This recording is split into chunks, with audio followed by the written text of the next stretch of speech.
या फिर असीम है? ये पढ़ा था कि जी सीमा सर। सहित है या सीमा रहित है? क्या हमारे भारतीय संविधान में कुछ भी बदलाव किया जा सकता है? अच्छा, ठीक है, मुझे ये बताओ बुनियादी ढांचा क्या है?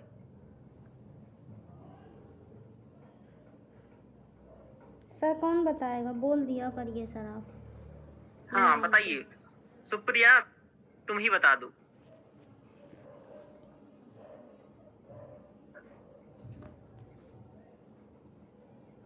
आधारभूत ढांचा क्या है या फिर बुनियादी ढांचा क्या है? सर मैं बताऊं? सुप्रिया। हाँ सर। हाँ, आधारभूत ढांचा क्या है बताओ? सर बुनियादी संरचना। हाँ, बुनियादी संरचना क्या है बताइए? सर आधारभूत ढांचा ही बुनियादी संरचना। वाह, मतलब मैं पर्यायवाची बताऊं? बता रही हो। सर मैं बताऊं? पर्यायवाची पूछा गया सुप्रिया हमने। हम ये पूछ रहे क्या है, 5 शब्द मतलब 2-4 लाइन में बताओ कुछ इसका।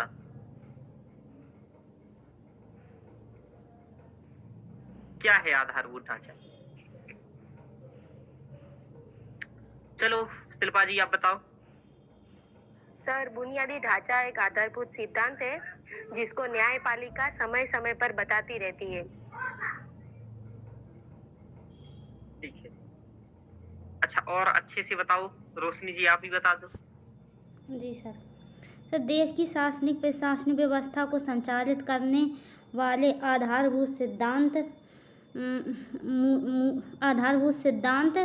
बुनियादी संरचना है, जो केशवानंद भारतीवाद 1973 के तहत ये आया था, और इसे न्यायपालिका द्वारा समय समय पर बताया जाता है कि ये मतलब ये सिद्धांत आधार बुनियादी संरचना के अंतर्गत आएगा, और कुछ चीज़ें बता भी चुका है, जैसे कि पंथ निरपेक्षता, अखंडता और सर स्वतंत्रता, समानता, इस कुछ चीज़ें ऐसी हैं जिन्हें बता भी चुका है।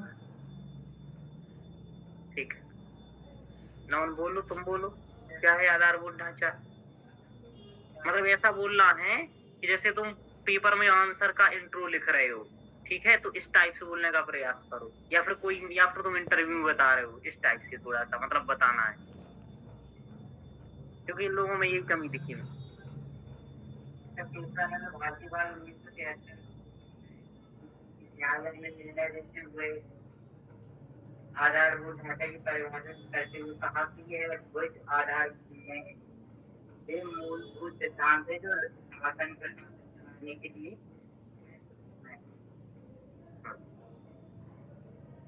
उदाहरण में विचार समझ बताइए। संविधान में वैसे इनका कोई बयान तो है नहीं है, पर न्यायालय ने कहा कि समय पर बताया जाना है। समाजवाद, पंचायत लोकतंत्रात्मक की गणराज्य और चलो बहुत है देखो, तुम लोगों की कमी क्या है, तुम लोग ना बोल के नहीं देखते हो, मतलब एक हिंदी भाषा में, और ये तुम्हें बहुत हानि कर देगा इंटरव्यू में। मतलब तुम इंटरव्यू में सब कुछ जानने के बाद नहीं बता पाओगे क्वेश्चन का आंसर। और ये कोशिश करो कि अगले 1-1.5 साल पढ़ाई कर रहे हो, तो 1-1.5 साल अभी से रेगुलर बोलने का प्रयास करोगे, तब 1-1.5 साल बाद ठीक ठाक बोल पाओगे। ठीक है, मैं भी ऐसे ही बोल पाया हूँ। हमें नमन ने देखा है जब मैं शुरुआत में पढ़ाता था, है कि नहीं? आपसे लगभग 2 साल पहले, 2.5 साल हो गया होगा शायद तब से। तो तब हम इतना अच्छा नहीं बोल पाते थे, अटकते थे, लेकिन अब नहीं अटकती हूँ। उसका यही कारण है कि मैं रेगुलर बोल रहा हूँ और प्रयास कर रहा हूँ। तुम लोगों का यही है कि, और एक जल्दी बोलने की कोई जरूरत नहीं है, मैं बहुत ही धीरे बोलता हूँ। ऐसे ही आपको भी धीरे बोलना है मोदी जी जैसे। मेरे मित्रों, बुनियादी ढांचे से समझ में आ रहा है?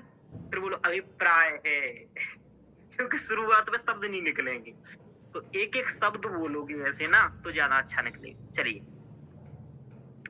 तो ये बात समझ में आया क्या करना है आप लोगों को? अपने रजिस्टर के सामने बोल के देख लेना है, ठीक है ना? अकेले ही में बोल के देखो, क्योंकि किसी के सामने तो बोल नहीं पाओगे, तो अकेले ही बोलोगे, तो रजिस्टर से ही अकेले में चिल्लाते रहो कि भाई ये है, बुनियादी ढांचा ये है, पढ़ने से पहले बोलो, फिर देखो क्या है।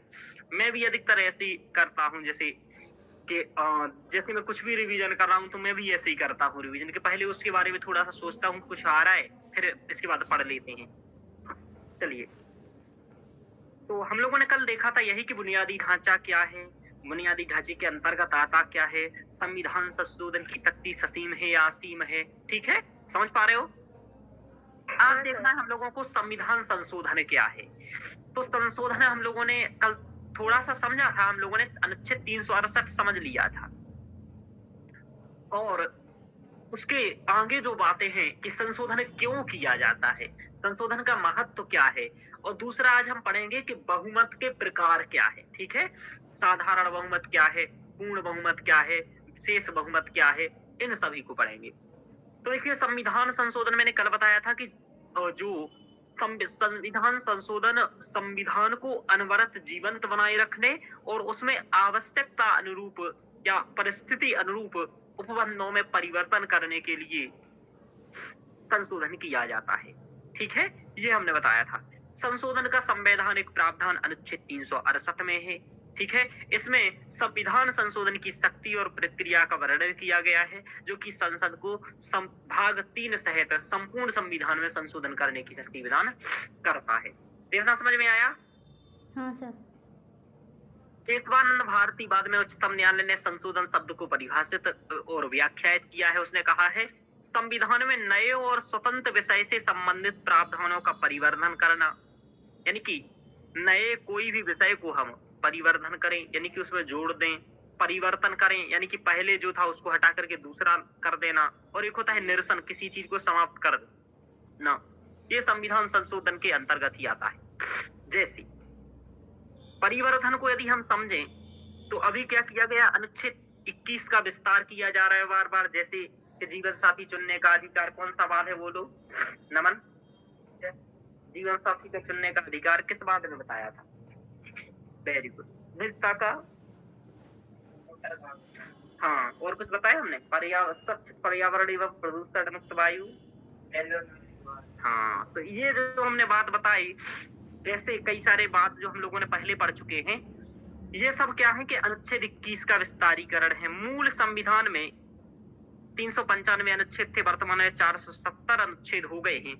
तो इसका मतलब ये है कि ये हम लोगों ने परिवर्धन किया है। समझ में आ रहा है? इसलिए इतने हो गए। तो परिवर्धन का मतलब क्या होता है? किसी चीज को जोड़ना। हम ये भी ले सकते हैं, जैसे अभी 106वां संविधान संशोधन जो किया गया, ठीक है, नारी शक्ति वंदन अधिनियम है, वो जोड़ा गया, तो ये अधिनियम भी क्या कहलाएगा? परिवर्धन। परिवर्तन का मतलब होता है पहले कोई चीज कुछ था और फिर उसको कुछ बना देना। जैसे राष्ट्रीय पिछड़ा वर्ग आयोग पहले सांविधिक था और अब उसे संवैधानिक बना दिया गया, यानी कि पहले वो स्टैच्यूअरी था और अब उसे कॉन्स्टिट्यूशनल बना दिया। इसमें अंतर होता है, और इंग्लिश शब्द याद रखोगे तो ज्यादा अच्छा रहेगा। कॉन्स्टिट्यूशनल मतलब संवैधानिक और स्टैच्यूअरी मतलब सांविधिक। ठीक है, हिंदी में दिक्कत होगी थोड़ी सी। चलिए, अब देखिए, निरसन। निरसन का मतलब होता है कुछ उपबंधों को, धाराओं को या अनुच्छेद को निरस्त कर देना। जैसे हम लोगों ने धारा 370 को क्या कर दिया? समाप्त कर दिया, यानी कि निरसन कर दिया। ठीक है, ध्यान रखिएगा। तो इतना समझ में आया कि संविधान संशोधन क्या है? हाँ सर। बोलिए। चलिए, अब हम लोग समझेंगे संविधान संशोधन का महत्व क्या है। ये हम नहीं समझेंगे, आप 1 मिनट रुकिए, फिर हम इसको आगे कंटिन्यू करते हैं, और आप लोग पॉइंट सोचिए कि संविधान संशोधन क्यों। ठीक है, बिना देखे सोचिए, पढ़े, सोचो कि क्यों संविधान संशोधन, महत्व क्या है, क्यों रखा हमने इसको।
आवाज आ रही है?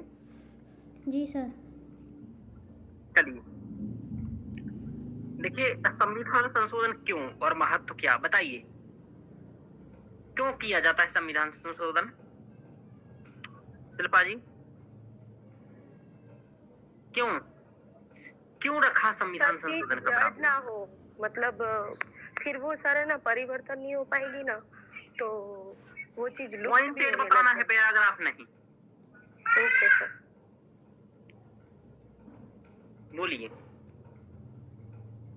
और हाँ, एक बात और, आप लोग पॉइंट एट बताना सीखो चीजों को, क्योंकि इंटरव्यू में पैराग्राफ नहीं बताओगे, और बताओगे तो वो गुस्सा सर हो चीजें जाएगा। लुप्त ना हो इसलिए, क्या चीजें लुप्त ना हो। चीजें लुप्त ना लुप्त हो? मतलब, हाँ मतलब जैसे कि ये संशोधन, मतलब ये संविधान है वो लुप्त ना हो जाए, जड़ हो जाएगी वो चीज, इसलिए। हाँ, संविधान जीर्ण ना हो, यानी कि जीवंत बना रहे, ऐसा? हाँ सर। ठीक है, जीवंत बना रहे। और बताइए, हो गया।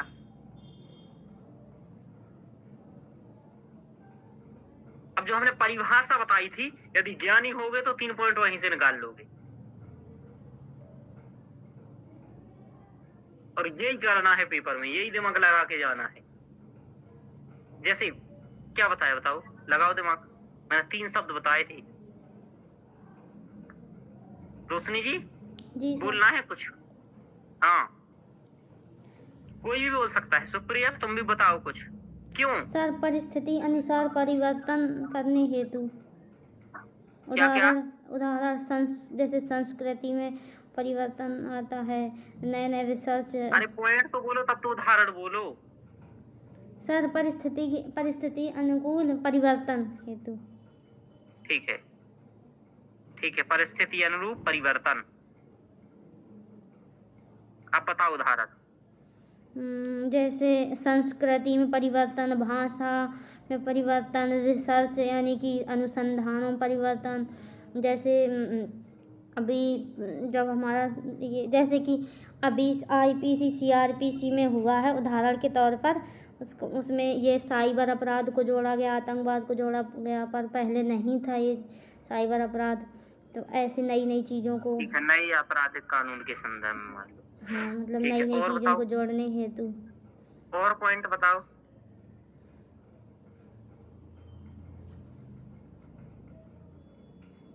क्यों संविधान संशोधन, महत्व क्या, क्यों रखा गया संविधान संशोधन, क्या सोच के रखे होंगे?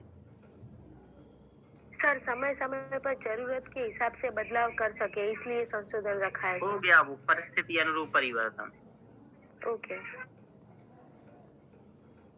और सोच, 2 पॉइंट में खत्म है जिंदगी।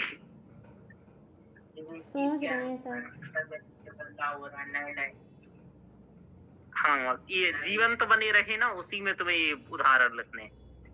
हाँ, कि जीवंत बना रहे, जैसे कि ये हो रहा है अनुच्छेद 21 के तहत, ये हम नई नई चीजें जोड़ते जा रहे हैं, तो इसके उदाहरण देना है।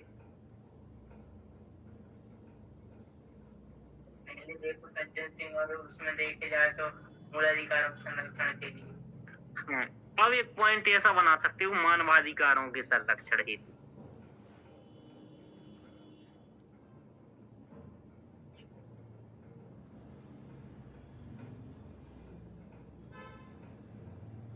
और सोचो, दायरा व्यापक करो, इंद्रियों को विस्तारित करो। क्यों? सर अभी जितना तो हम समय सोचने में ले रहे हैं, उतना समय तो सिर्फ सर क्वेश्चन लिखने में करना पड़ेगा। इतना वहां नहीं मिलेगा, इतना में तो तुम्हारा नैया पार हो जाएगा। तो 7 मिनट तो सर मिलती है, वो सोचने में लग जाएगी तो बैंड बज जाएगी सर। वही मैं कह रहा हूँ कि करो, यहाँ देखो, यहाँ स्थिति समझो अपनी।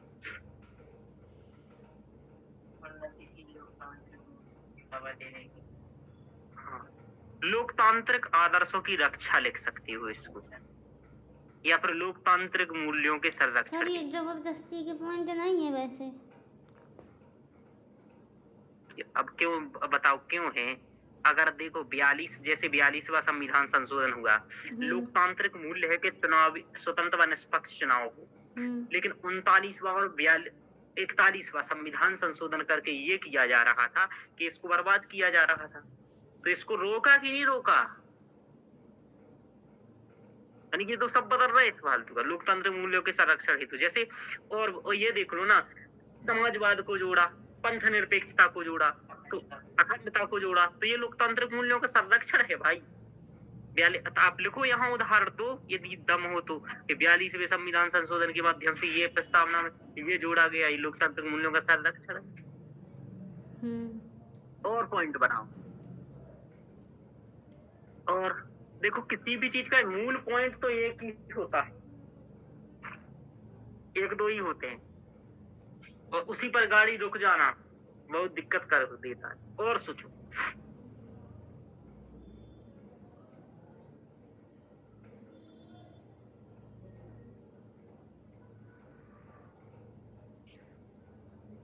अल्पसंख्यकों एवं आर्थिक रूप से पिछड़े वर्गों के संरक्षण के लिए ये भी लिख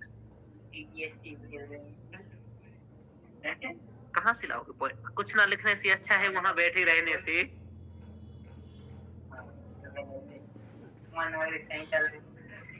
नहीं इतना भी भाई हद नहीं बोल रहा है, समझ पा रहे हो? अल्पसंख्यकों के अधिकारों के संरक्षण हेतु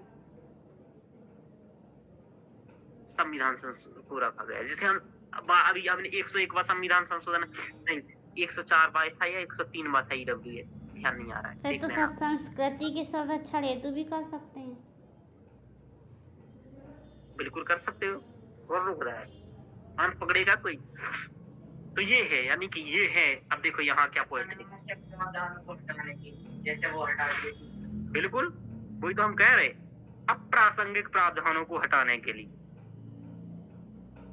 वही हम कह रहे थे। 3 शब्दों से देख लो, अप्रासंगिक। ये पॉइंट अच्छा है सर। क्या?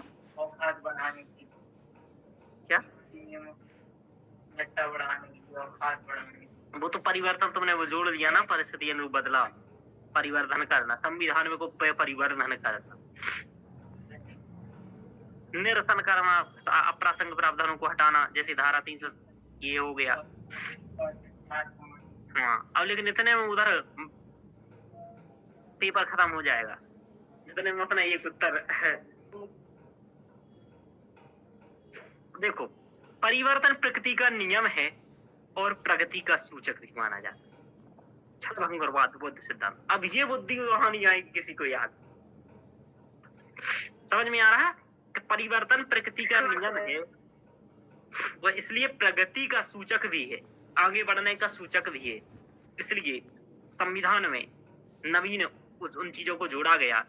और जैसे इधर यहाँ उदाहरण भी दे सकते थे हम, इसी का नया महिला आरक्षण जो 106वां संविधान संशोधन है, GST है, जैसे संघवाद को बढ़ावा देने हो तो GST लिख सकते थे हम यहाँ उदाहरण, तो ये भी लिख सकते।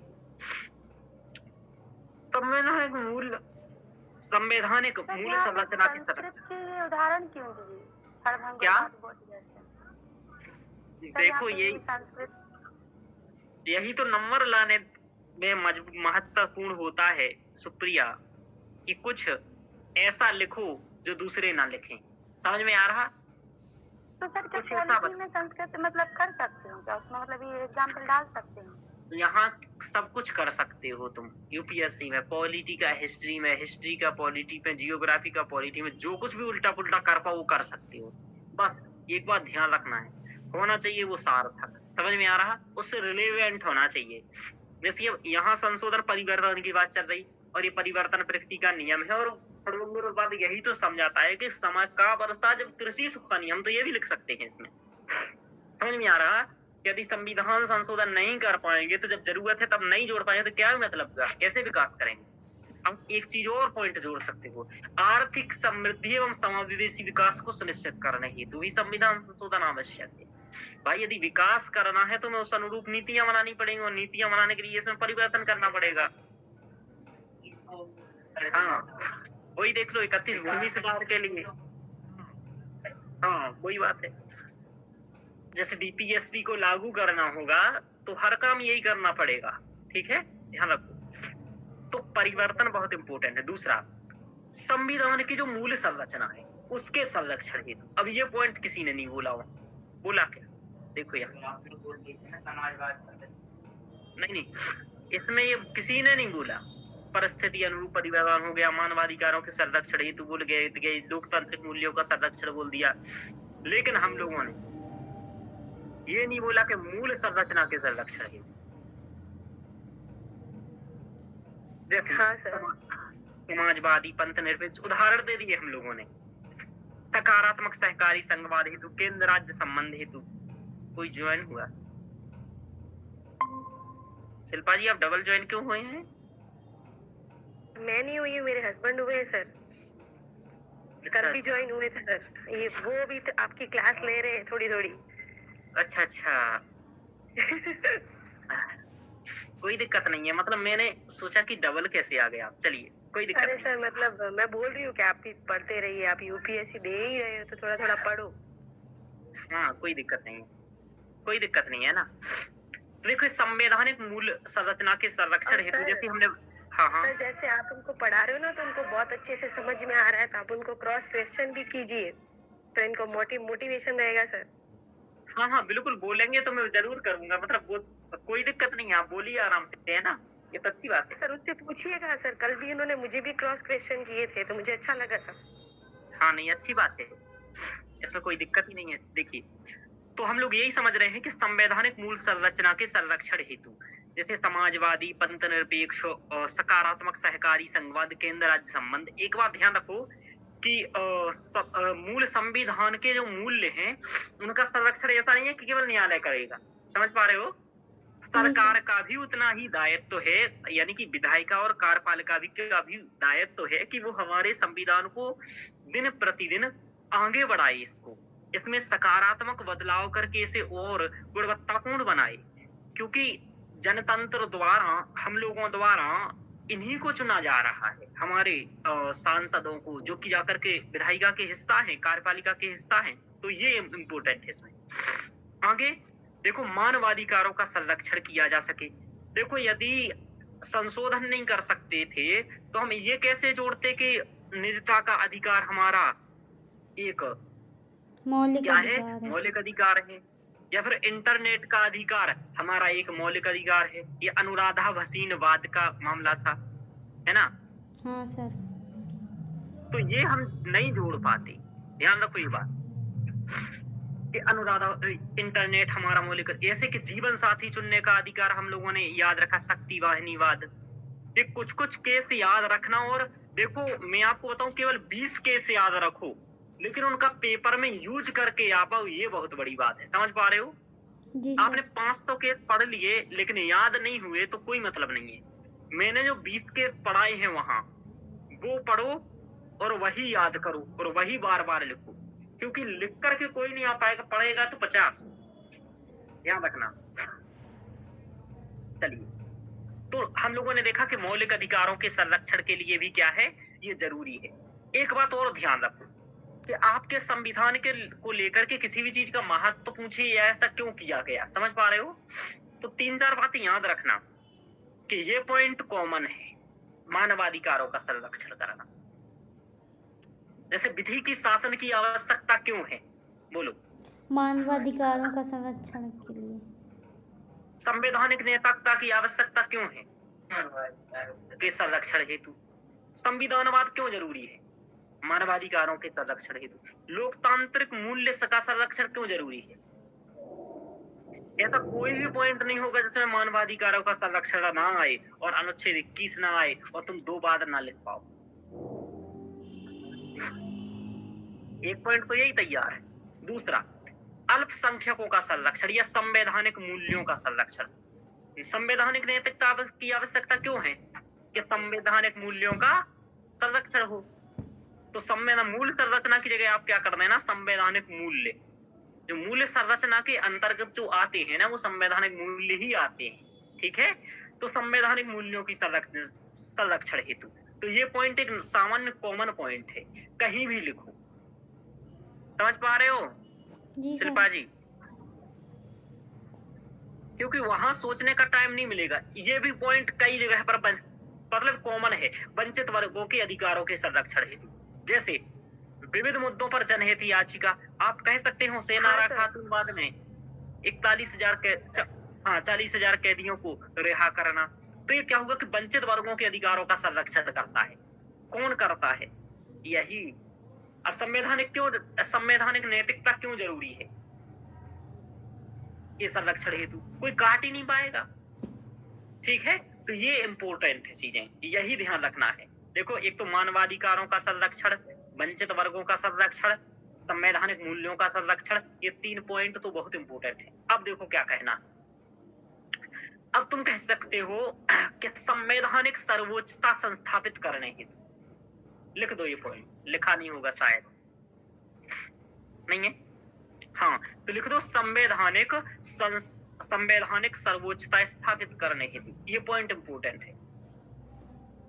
संविधानवाद को बढ़ावा देने हेतु, संवैधानिक नैतिकता को संस्थापित करने हेतु, ये आपको बताऊं, देखो क्या है, वहां आपको मूल शब्द लिखना है। संविधानवाद आप लिखो, संवैधानिक नैतिकता लिखो, और क्या लिखोगे? संवैधानिक मूल्य याद रखोगे। ये शब्द रट लो आप लोग, क्योंकि वहां पेपर में जल्दी से 6-7 मिनट में लिखना है। क्या लिखोगे?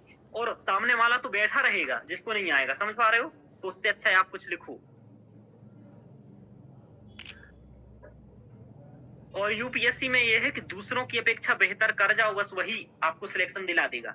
संविधानवाद को बढ़ावा देना, संवैधानिक नैतिकता, संवैधानिक मूल्य, आपने ये याद रखना है। चलिए, और संवैधानिक सर्वोच्चता, क्या बोला हमने? संवैधानिक सर्वोच्चता, यानी कि हमारे यहाँ सर्वोच्च संविधान है। आप और कर सकते हो, विधि के शासन स्थापित करने हेतु।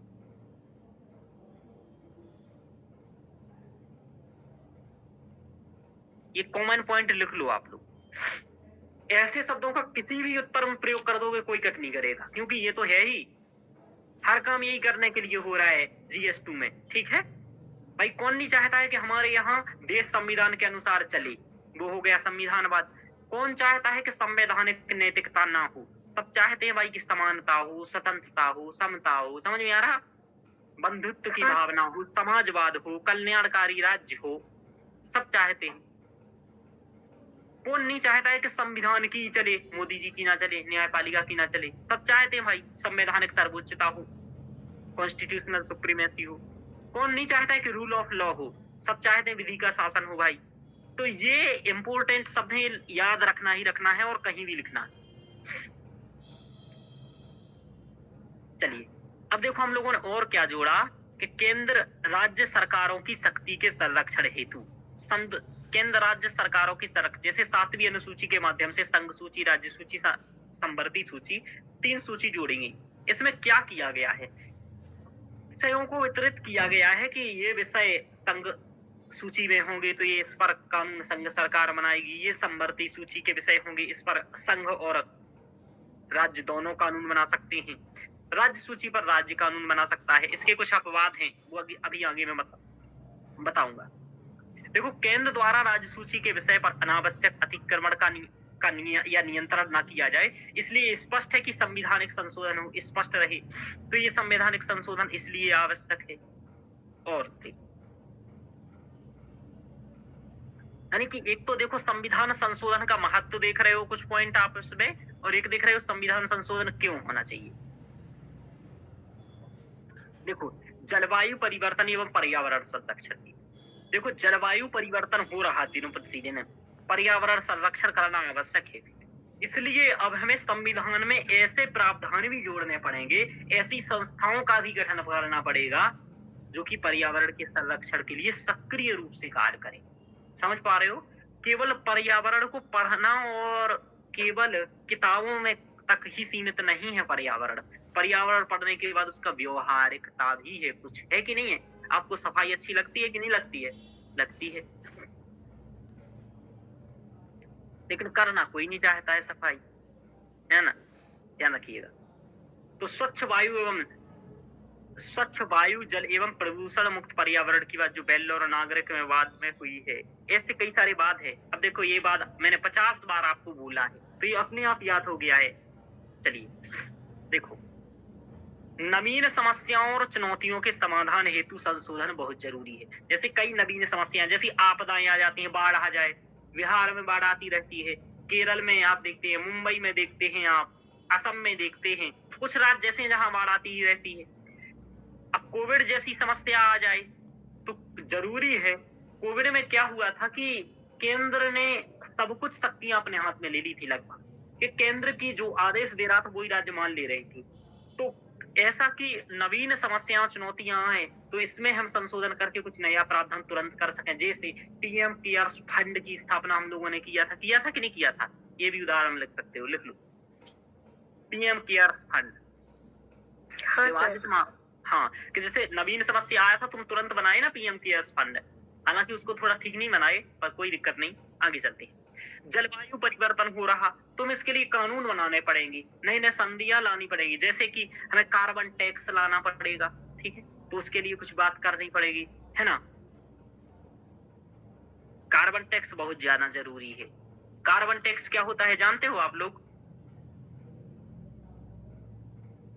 नहीं सर। कार्बन टैक्स रोशनी जी जानती हो? सर भूल गए, पढ़ा तो था। भूल गई? हाँ सर। सुप्रिया, आपने तो नहीं पढ़ा था सुप्रिया कभी जीवन में?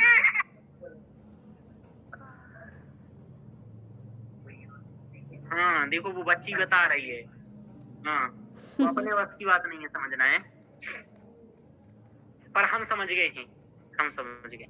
हाँ चलिए, देखो वो ये कह रही है कि जैसे हम क्या करते हैं कि कुछ यदि कोई भी उद्योग कर रहे हैं या कोई भी कार्य कर रहे हैं, उसमें हम प्रकृति का लाभ ले रहे हैं, जैसे पर्यावरण को कुछ हम हानि पहुंचा रहे हैं, पेड़ पौधे काट रहे हैं, समझ में आ रहा, हम वहां कुछ प्रदूषित कर रहे हैं, जल का उपयोग कर रहे हैं, खनिज का उपयोग कर रहे हैं, तो इन सब का जब हम पर्यावरण को जो हानि पहुंचा रहे हैं उसको भी हम जोड़ें और टैक्स दें, समझ पा रहे हो? ये होता है कार्बन टैक्स की कल्पना, कि इसको भी जीडीपी जोड़ा जाए। एक और कल्पना होती है ग्रीन जीडीपी, ये भी लिख सकते हो आप।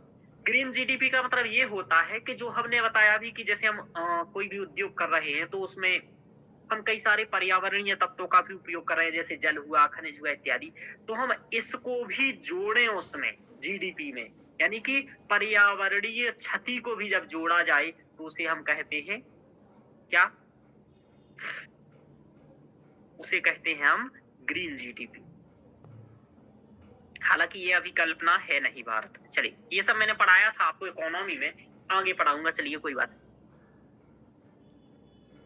देखो, संविधान जीर्ण या मृत ना हो सके, वह एक जीवंत और उन्नतिशील बना रहे, यानी कि जीर्ण ना हो और उन्नतिशील बना रहे, सदैव बना रहे। आज तक हमारा 75 वर्ष से संविधान है, उसका कारण यही है। नवीन मुद्दों या विचारों या आवश्यकताओं के अनुरूप अनुच्छेद 21 का विस्तार हम लोगों ने किया है, जैसे कि निष्पक्ष, न्याय संगत और तो उचित कानूनी प्रक्रिया का अधिकार। ये मेनका गांधी बाद में हम लोगों ने जोड़ा था कि निष्पक्ष, न्याय संगत और तो उचित कानूनी प्रक्रिया, जिससे कि सभी तक न्याय पहुंच सके, और न केवल न्याय पहुंच सके, हर वह लाभ जो सरकार देना चाह रही है वह वंचित वर्गों तक या सभी वर्गों तक पहुंच सके। इसलिए निष्पक्ष, न्याय संगत और उचित कानूनी प्रक्रिया होनी चाहिए। चलिए, तो ये इसलिए संविधान, यानी कि आप चाहो तो देखो यहाँ कितना भी पॉइंट बना करके लिखते जाओ, समझ में आ रहा, बस वहां पॉइंट कमी नहीं पड़ना चाहिए। अब देखो, ये आप लोगों को थोड़ा सा रट लेना है, मैं आपको बताऊं, ये कुछ बाद लिखे हैं और ये कुछ ये लिखे हैं, ये आपको रट लेना है, ठीक है शिल्पा जी? Okay sir. ये अनुच्छेद 21 का विस्तार है, और समय समय पर न्यायपालिका ने कुछ कोई ना कोई केस के माध्यम से इसको कहा है, जैसे कि आजीविका का अधिकार है ना, आंग्ल टेलिस बाद में कहा, रिलायंस पेट्रोकेमिकल बाद में कहा, जानने का अधिकार, यानी कि हमें जानने का अधिकार है किसी भी बात के बारे में, जैसे कि कोई कुछ भी चीज है उसके बारे में जानने का अधिकार है। हाँ हाँ, जैसे इलेक्टोरल बॉन्ड ही देख लो, ये जो अभी आया ना, चुनावी बॉन्ड की बात जो चल रही है, कि भाई जानने का अधिकार है, कितना पैसा किसने दिया। जैसे राहुल गांधी जी कहते घूमते रहते हैं जाति जनगणना, जानने का अधिकार है भाई उसको, भाई गिनो कितना है ना। तो ये शिक्षा का अधिकार मोहिनी जैनवाद में, ऐसे स्वच्छ पर्यावरण का अधिकार बेलोन नागरिकवाद में, सुखबंद सिंहवाद में कहा कि हमें प्रतिष्ठा का अधिकार है कि हमारी प्रतिष्ठा बनी रहे। ऐसे ही निजता का अधिकार पुट्टा स्वामीवाद, जीवन साथी चुनने का अधिकार शक्ति वाहिनीवाद। तो मैं जो 2-4 बात यहाँ बार बार बोलते रहता हूँ, अब मैं एक नया बात बोलूंगा, ध्यान रखिएगा। मैं बोलूंगा सुखबंद सिंहवाद, प्रतिष्ठा का अधिकार बार बार बोलूंगा, और एक बोलूंगा जानने का अधिकार, रिलायंस पेट्रोकेमिकलवाद। ये 2 बात अब मैं फिर से बार बार बोलूंगा तो आपको याद हो जाएंगे। चलिए,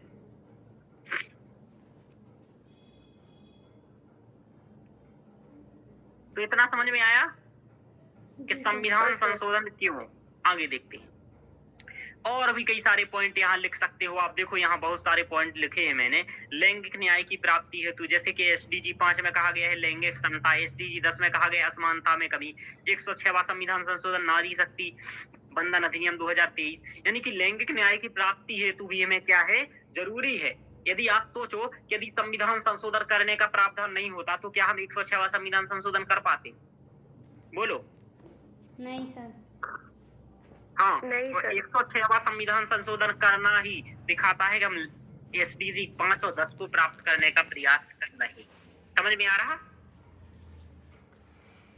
हाँ तो सर। ये उन्नतिशील लोकतांत्रिक आदर्शों की प्राप्ति हेतु, जैसे कि हमें सामाजिक, आर्थिक और राजनीतिक न्याय प्राप्त करना है, तो इसके लिए हमें कई सारे बदलाव करने पड़ेंगे। ठीक है, कई सारी चीजों को अपनाना होगा।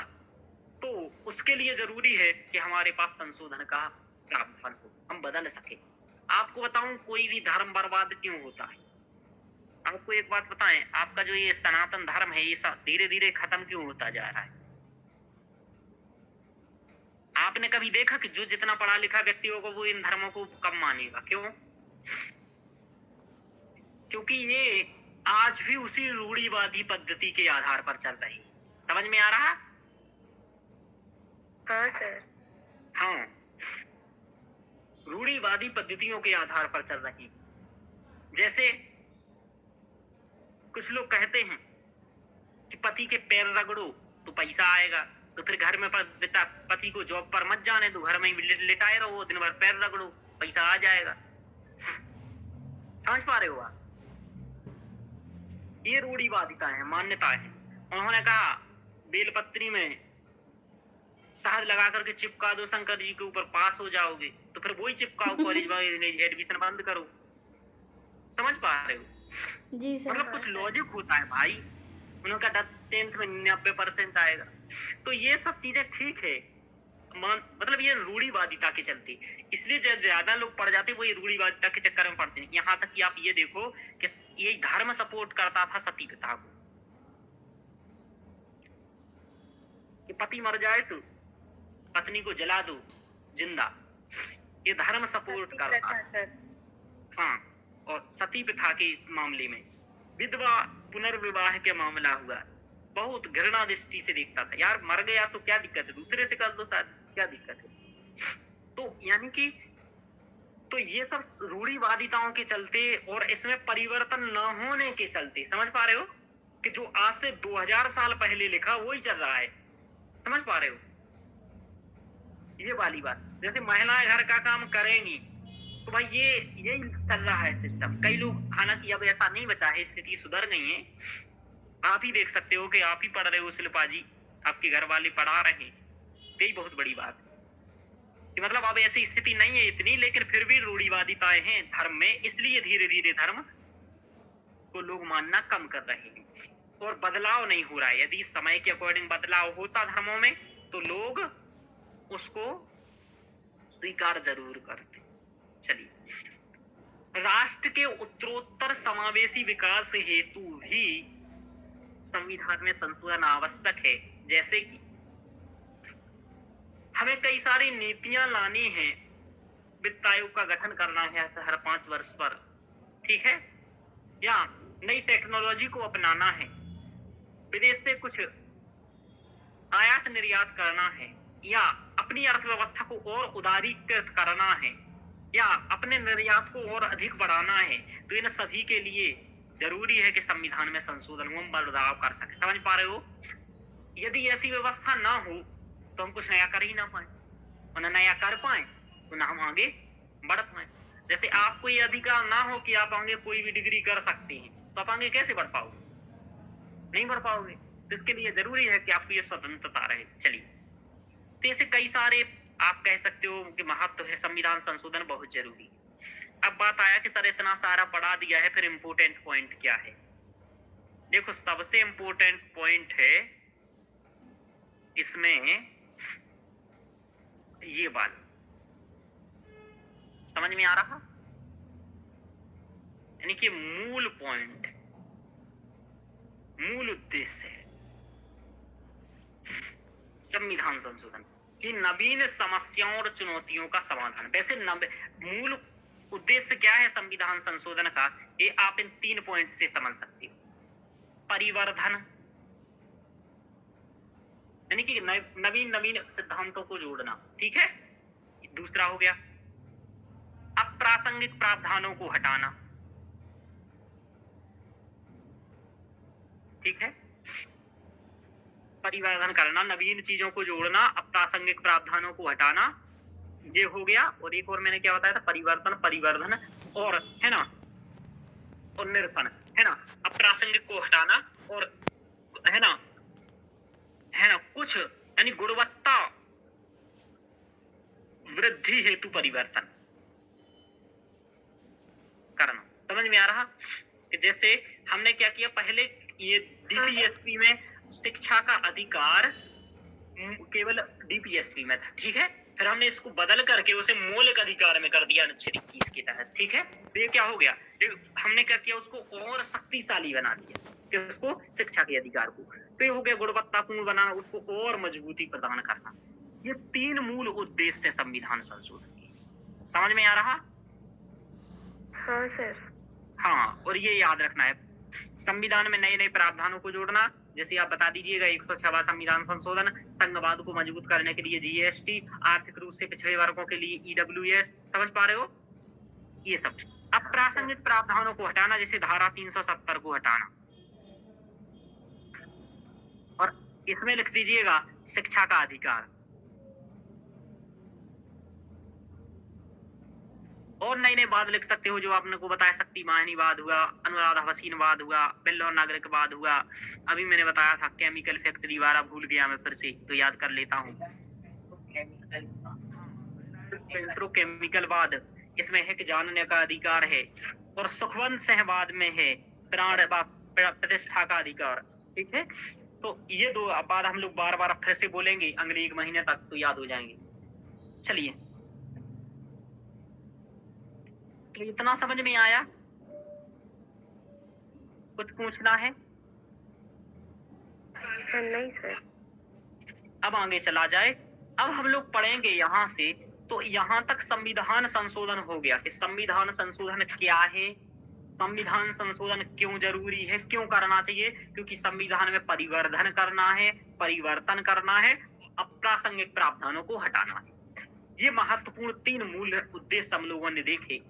अब देखो, हम लोगों ने कल ये भी समझ लिया कि क्या भारतीय संविधान को जड़ से समाप्त किया जा सकता है।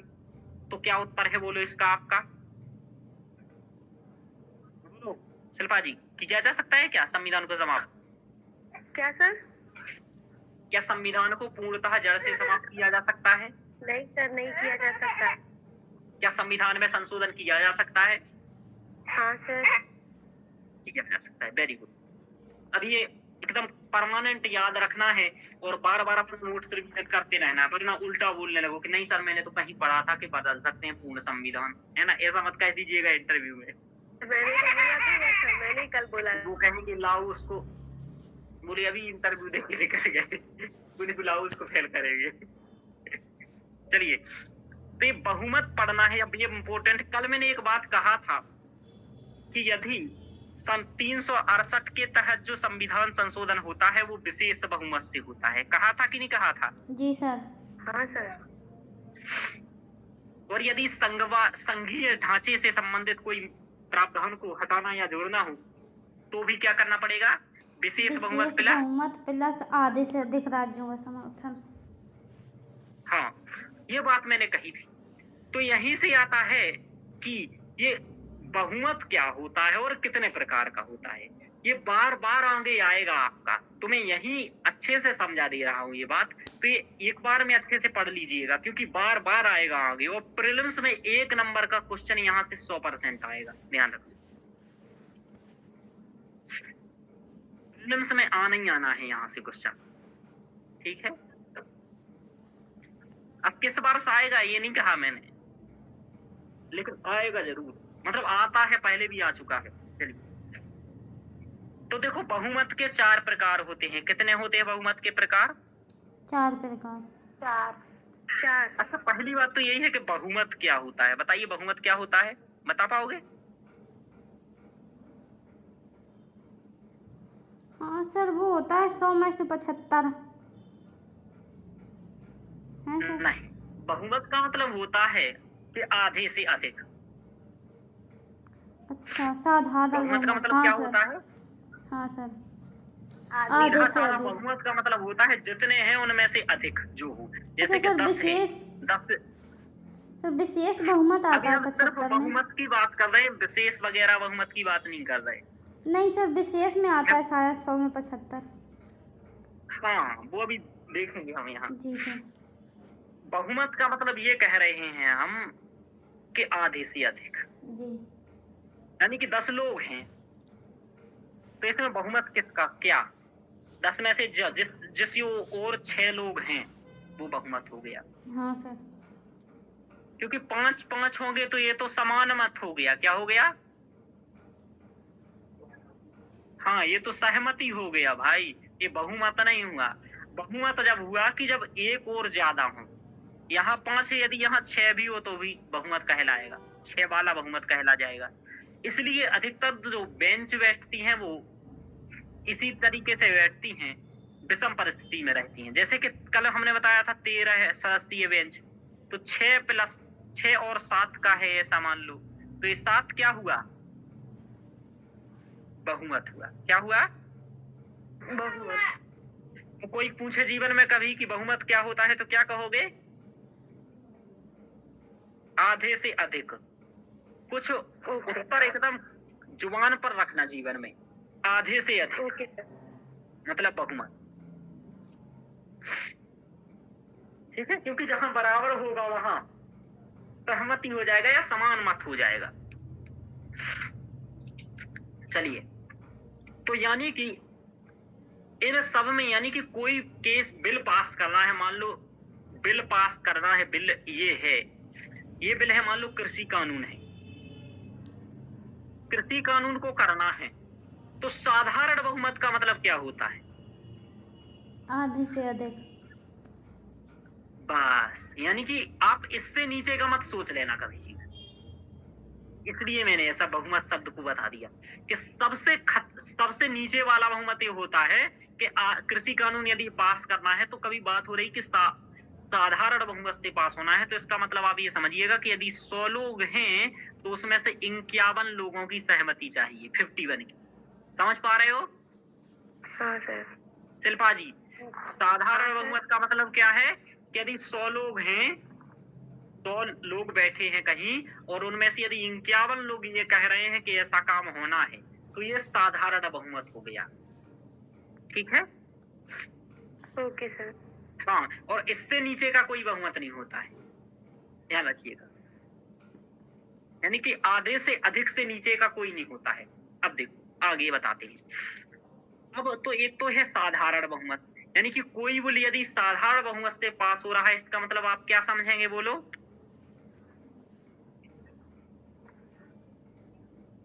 आधे से अधिक। अब देखो, हम आपको चारों बहुमतों को समझा रहे हैं।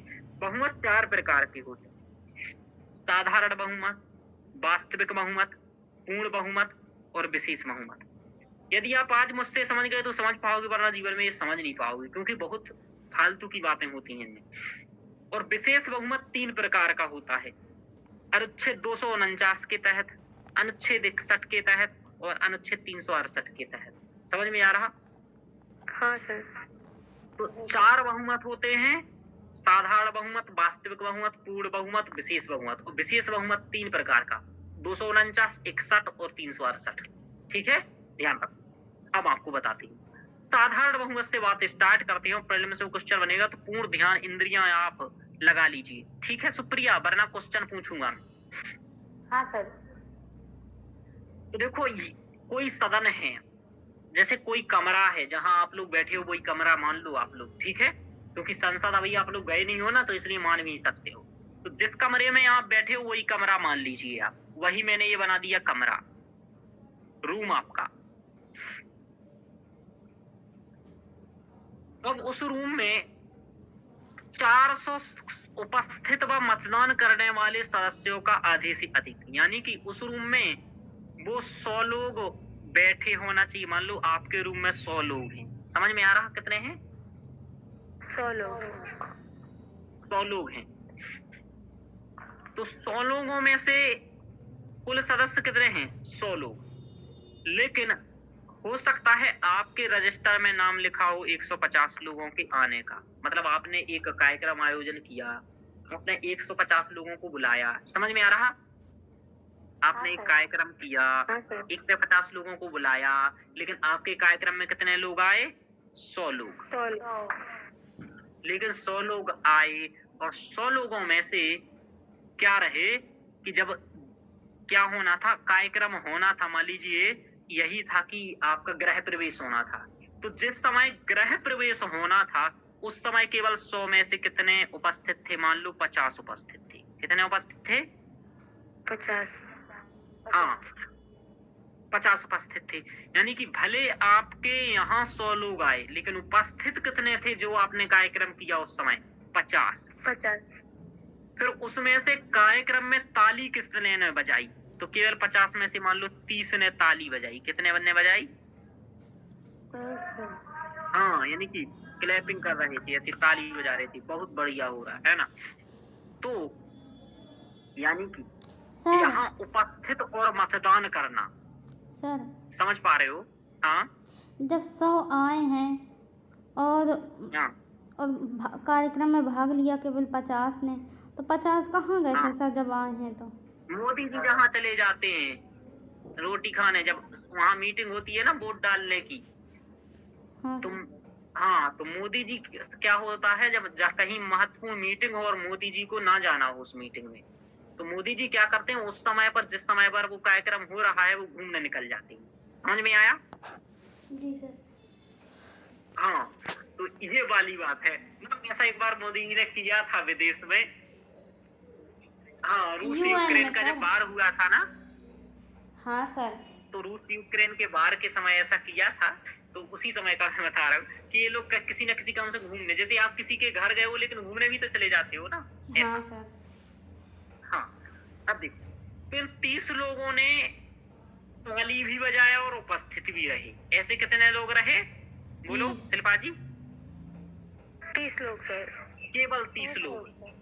तो इस 30 लोग में से आधे से अधिक होना चाहिए, यानी कि 16 लोग को माना जाएगा बहुमत। यानी कि उपस्थित भी हों वो लोग वहां और मतदान भी करें, ऐसे सदस्यों का आधे से अधिक। समझ पा रहे हो? हाँ सर। हाँ, यानी कि इसका मतलब ये है कि उपस्थित होना भी साधारण बहुमत नहीं है। समझ में आ रहा? जी सर। उपस्थित भी होना है, मतदान भी करना है, तब और आधे से अधिक करेंगे तब साधारण बहुमत होगा। अब देखो, ये तो मैंने ये सामान्य ऐसे ही टाइप का उदाहरण ले लिया। अब हम एक दूसरा उदाहरण बताते हैं जो आपके नोट्स में लिखा है, ठीक है? अब इसको आप ऐसे समझिए कि उसके साथ दूध खाओ। ध्यान रखो। जैसे समझो आप लोकसभा है, रिकॉर्डिंग कर। लोकसभा में 400 सदस्य हैं। सुन रहे हो शिल्पा जी? हाँ सर। लोकसभा में मान लो 400 सदस्य हैं और 400 सदस्यों में वहां उस दिन उपस्थित मात्र 300 सदस्य हुए। लेकिन जब मतदान हो रहा था तब केवल 200 सदस्य थे और 200 सदस्यों ने उपस्थित भी रहे और मतदान भी किया। तो इस 200 का आधे से अधिक होना चाहिए, यानी कि 101। इसे कहेंगे साधारण बहुमत। इसका मतलब साधारण बहुमत का अभिप्राय होता है उपस्थित तथा मतदान करने वाले व्यक्ति का आधे से अधिक। समझ में आ रहा? जी सर। जी सर। तो समझ पाई हो सुप्रिया क्या होता है साधारण बहुमत? हाँ सर, बहुत अच्छे से सर। जो मतलब उपस्थित हैं तथा मतदान करने वाले सदस्य हैं उनका आधे से अधिक। हाँ, तो 200 का आधे से अधिक कितना होगा? 101। 100 का आधे से अधिक कितना होगा? 51। 51। आपको नहीं बोलना है शिल्पा जी। 30 का आधे से अधिक कितना होगा सुप्रिया? सर 16। Very good. 40 का आधे से अधिक कितना होगा? सर 21। Very good. तो यही रखना है, आधे से अधिक यानी कि उसका आधा करो फिर एक जोड़ दो तो अधिक हो गया, और क्या। तो ये वाला बात है। तो साधारण बहुमत समझ में आ गया। पेपर में पूछेगा साधारण बहुमत क्या होता, तो आप कहोगे उपस्थित तथा मतदान करने वाले सदस्यों का आधे से अधिक। उदाहरण ये हो गया कि 400 कुल सदस्य थे, 300 उपस्थित थे, 200 ने मतदान किया, तो 101 हो गया, आधे से अधिक। चलिए अब देखो, अब क्या होता है कि अब ये देखना है हम लोगों को यहाँ कि साधारण बहुमत, देखो विधेयक, निर्वाचन प्रस्ताव और आपातकाल अग्रांकित है, ठीक है। यानी कि साधारण बहुमत कब कब होता है, 3-4 चीजों की बात लिखी है यहाँ, तो बता देता हूँ। विधेयक यानी कि देखो, यदि साधारण विधेयक हो कोई भी, तो उसमें कैसा बहुमत चाहिए होता है बोलो? यदि कोई साधारण विधेयक पास करना हो तो उसमें कौन सा बहुमत चाहिए होता है? उसमें चाहिए होता है साधारण बहुमत। समझ में आ रहा? हाँ सर। अब आपसे पेपर में यही पूछेगा कि धन विधेयक में कौन सा बहुमत चाहिए होता है? साधारण बहुमत। कैसा बहुमत? साधारण बहुमत। और साधारण बहुमत का मतलब क्या हुआ? क्या हुआ साधारण बहुमत का मतलब? आधे से अधिक। उपस्थित तथा बहुत मतदान अच्छा। करने वालों में आधे से अधिक। हाँ, ज्यादा शॉर्ट वाले मत बनना, नहीं तो उधर शॉर्ट ही हो जाएगा पूरा काम, है ना। क्योंकि उपस्थित तो कई, क्योंकि वो घुमा के पूछेगा वित्तीय विधेयक। समझ पा रहे हो? तो साधारण विधेयक, धन विधेयक और वित्तीय विधेयक। लेकिन यहाँ संविधान संशोधन विधेयक है क्या? नहीं सर। नहीं सर। नहीं। तो ध्यान रखो, लेकिन आपसे यही पूछेगा, ये पूछा गया है 2022 के प्रीलिम्स में कि धन विधेयक किस बहुमत से होता है? तो साधारण से। साधारण विधेयक, धन विधेयक और वित्तीय विधेयक, ये तीनों विधेयक साधारण बहुमत से पारित होते हैं। अब आपको संविधान संशोधन विधेयक तो मालूम ही है किससे होता है, बोलो? विशेष बहुमत। हाँ। अब देखो और समझो, यहाँ जो लोकसभा अध्यक्ष व उपाध्यक्ष का चुनाव होता है, निर्वाचन होता है, वो किस बहुमत से होता है? साधारण। हाँ, तो बोलते जाओ साधारण साधारण। राज्यसभा सभापति यानी कि राज्यसभा के जो उपसभापति हैं, उनका जो चुनाव होता है वो किस बहुमत से होता है? साधारण बहुमत। विधानसभा के अध्यक्ष का चुनाव साधारण बहुमत। साधारण बहुमत। हाँ, तो दिमाग में बसाते जाओ एकदम आंख बंद करके कि विधानसभा के अध्यक्ष, लोकसभा के अध्यक्ष, उपाध्यक्ष। देखो राज्यसभा के उपसभापति लिखा है, सभापति नहीं लिखा है, ठीक है, क्योंकि सभापति राष्ट्रपति होता है, तो यहाँ राष्ट्रपति नहीं है, ध्यान रखो। विधान परिषद के सभापति एवं उपसभापति का निर्वाचन। और सर विधानसभा में भी तो है, अध्यक्ष का है लेकिन उपाध्यक्ष का नहीं है यहाँ पर। हाँ नहीं, यहाँ उपाध्यक्ष का भी, हाँ यहाँ उपाध्यक्ष का भी हो जाएगा पर, ठीक है। हो जाएगा जी सर। हाँ ध्यान रखिए, उपाध्यक्ष का भी हो जाएगा, चिंता मत कर। चलिए अब देखो, तो अविश्वास प्रस्ताव किस बहुमत से पारित होता है? साधारण बहुमत। अभी आप लोगों को मालूम नहीं है कि ये अविश्वास प्रस्ताव क्या होता है, लेकिन अभी आप इतना ध्यान रखो कि अविश्वास प्रस्ताव किस बहुमत से होता है? साधारण बहुमत। साधारण। विश्वास प्रस्ताव किस बहुमत से होता है? साधारण। राष्ट्रपति के अभिभाषण के पश्चात जो धन्यवाद प्रस्ताव होता है, यानी कि धन्यवाद, राष्ट्रपति एक भाषण देते हैं, उसके बाद धन्यवाद प्रस्ताव होता है, तो ये भी किससे होता है? साधारण बहुमत। Very good. आगे चलते हैं।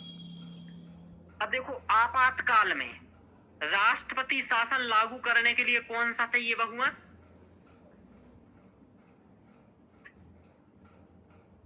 वित्तीय आपातकाल लागू करने के लिए सर साधारण बहुमत।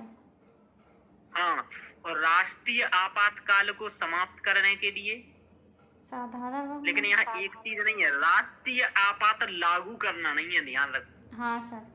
ठीक है, हम्म। यही आदमी गलती कर देगा, यहाँ राष्ट्रीय आपातकाल लागू करना नहीं है। ठीक है, राष्ट्रपति शासन और वित्तीय आपातकाल तो है। हाँ, आगे चलो।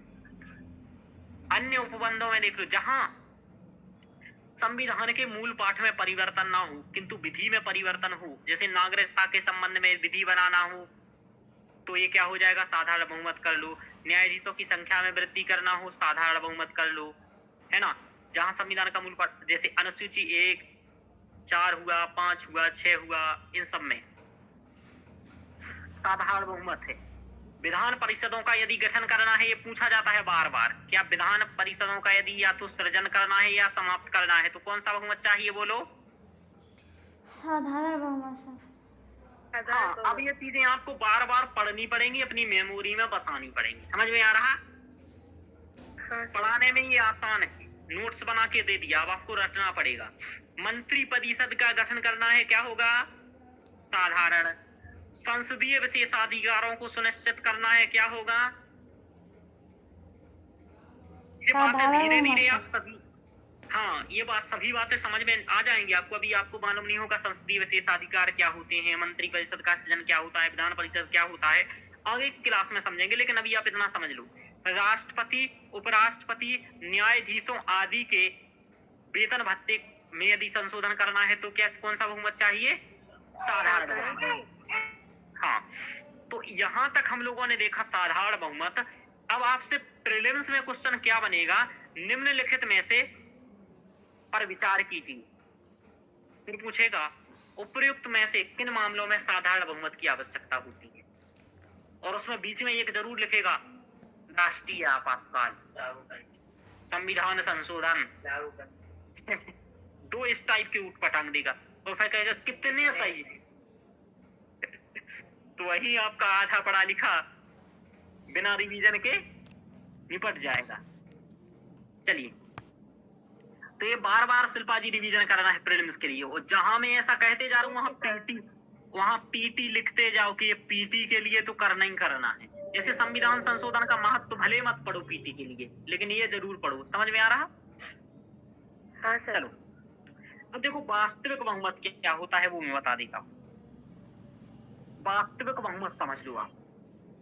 वास्तविक बहुमत क्या होता है? वास्तविक बहुमत का आधे से अधिक। जैसे यदि कुल सदस्य 110 है, समझ पा रहे हो कुल सदस्य कितने हैं? 110। हाँ, लेकिन मान लो रिक्त स्थान वहां 10 है, यानी कि 10 लोग नहीं है। समझ पा रहे हो? मतलब रिक्त पद है। जी सर। हाँ, रिक्त स्थान है वहां, रिक्त है ही नहीं कुल सदस्यों में से। मतलब सर नामित ही नहीं है क्या? मतलब सर उदाहरण के तौर पे बताइए, समझ में नहीं आएगी। जैसे देखो मैं बता देता हूँ, जैसे लोकसभा के मान लो 445 सदस्य हैं, ठीक है? हाँ सर। ठीक है, हाँ। इसमें से 10 लोगों की सदस्य चुनाव जीतने के बाद 10 लोगों की सदस्यता रद्द कर दी मान लो। जी। ठीक है, हाँ सर। तो कितने बचे? 435 बचे। हाँ सर, रिक्त पद मतलब। हाँ हाँ, ठीक। रिक्त पद हो गया, ये खत्म हो गया। यानी कि वास्तविक सदस्य कितने हैं, यानी कि कुल मिलाकर के रिक्त पद का ऐसा है, सॉरी थोड़ा सा गलती हो गया, रिक्त पद का मतलब ये है कि कुल सदस्य 435 है भी 435, ठीक है। लेकिन जब वहां बहुमत हो रहा है या ये सदस्य हो रहा है तो वहां उतने सदस्य हैं नहीं। समझ पा रहे हो? नहीं है, ऐसा बता देता हूँ, फिर से समझ लो आप। मान लो 445 सदस्य हैं, ठीक है। सर 545 ही करिए ना फिर। हाँ 545 कर लो। जी 545 सदस्य हैं, ठीक है। जी सर। 545 सदस्य हैं और यही वास्तव में भी है, ठीक है। जी सर। अब मान लो रिक्त स्थान दे जानना है कि कितने रिक्त स्थान हैं। तो मान लो कि इसमें से कुछ ये कि मान लो 535 सदस्य हुए, चुनाव लड़के जीत के आए, कितने आए? 535। 535 सदस्य आए या फिर 535 सदस्य आए और मतलब 545 ही आए थे, लेकिन कुछ सदस्य ऐसे ही चले गए, अन्य कुछ भी हो गया उनका मामला। 535 सदस्य हैं। यहाँ 535 सदस्य को ही कुल सदस्य माना जा रहा है, समझ पा रहे हो? जी सर। हाँ, इन 535 को ही कुल सदस्य माना जा रहा है। अब क्या होगा, इन 535 में से ये सदस्य तो हैं, सांसद तो हैं, लेकिन जब मतदान हो रहा वहां नहीं है। मान लो इनमें से 10 सदस्य नहीं है, कितने नहीं है? 10। तो कितना हो गया? 525 हो गया मान लो। तो 525 कहलाएंगे वास्तविक सदस्य। जी सर। और वास्तविक सदस्य का आधे से अधिक ही कहलाता है वास्तविक बहुमत। सर यानी कि हाँ, ये उपस्थित और मतदान के साथ आधे से अधिक या फिर केवल उपस्थित होने पर? यहाँ उपस्थित और मतदान कुछ भी नहीं, मतलब उपस्थित यानी कि उपस्थित हो बस, कोई दिक्कत नहीं है। अच्छा सर, मतदान से मतलब हाँ। नहीं है। हाँ जी सर। ठीक है। हाँ सर। ये सामान्य टाइप का बहुमत है, वास्तविक बहुमत है। हाँ। ये थोड़ा, ये कब होता है देखो, ये होता है उक्त पदाधिकारों को पद से हटाने के लिए। जैसे उपराष्ट्रपति को पद से हटाना है राज्यसभा में, लोकसभा में साधारण मत द्वारा भी उपराष्ट्रपति को हटाया जा सकता है, राज्यसभा के उपसभापति को हटाना है, लोकसभा अध्यक्ष या उपाध्यक्ष को हटाना है, विधानसभा के अध्यक्ष या उपाध्यक्ष को हटाना है, विधानसभा के सभापति या उपसभापति को हटाना है। तो ये है, समझ पा रहे हो? इसलिए है ऐसा बहुमत, इसमें कोई ज्यादा दिक्कत है नहीं, ठीक है। यदि पार्टी सोच ले तो हटा दी। नहीं सर, एजी भी नहीं है, साधारण से अच्छा क्या? नहीं है ये सर। क्या साधारण से अच्छा नहीं है सर ये। अच्छा नहीं है? नहीं सर, साधारण मैं ज्यादा आपको इजी है। बताता हूँ, आप देखो, आप समझना इसको, इस बहुमत को मैं आपको बताता हूँ। हाँ सर। मान लो 545 सदस्य है, समझ में आ रहा? हाँ सर। समझ पा रहे हो? जी। मोदी जी हैं 400 पार, समझ में आ रहा? हाँ सर। यानी कि बीजेपी की सीटें हैं 400, समझ में आ गया? जी सर। बाकी 145 सीटें हैं अन्य पार्टी की, ठीक है। जी। समझ में आ रहा? हाँ।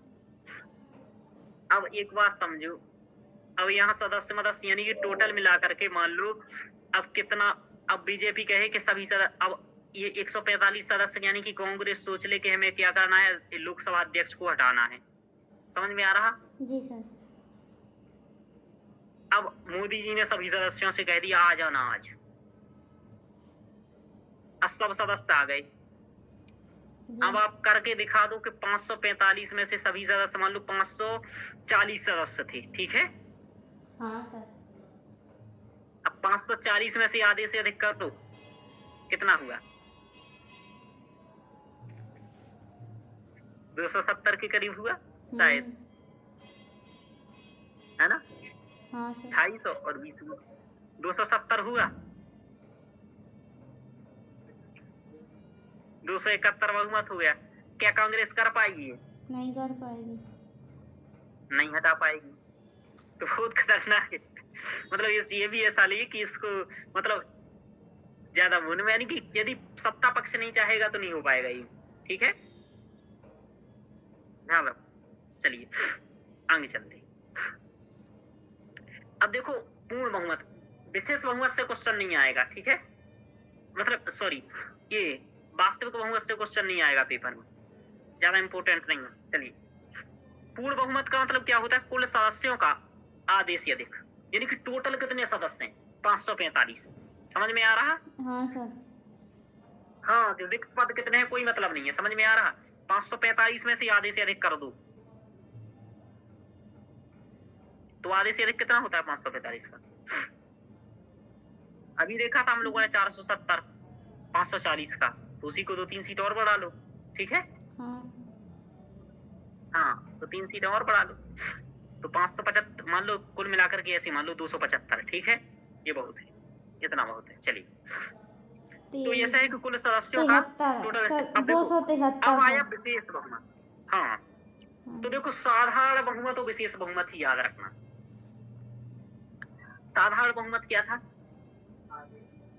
आधे से अधिक उपस्थित मतदान का। विशेष बहुमत ये है, विशेष बहुमत द्वारा संविधान संशोधन की प्रक्रिया, अनुच्छेद 368 है पहला, सबसे खतरनाक वाला। दूसरा है 249 है, और तीसरा है, तो इसमें क्या है, तो अब एक एक करके समझ लेते हैं। सबसे पहले हम समझ रहे हैं 249 वाला, ठीक है? क्या समझ रहे हैं शिल्पा जी, सुन रही हो? हाँ सर। हाँ, सुनते जाना है, बोलते भी जाना है। देखो ओके सर। यहाँ है उपस्थित तथा मतदान में शामिल सदस्यों का कम से कम 2/3। क्या? कम से कम 2/3। जैसे उपस्थित सदस्य हैं मान लो 320, कितने हैं? 320। 320। लेकिन मतदान कर रहे हैं कितना? 300। 300। तो 300 का 2/3 कितना होता है? 200।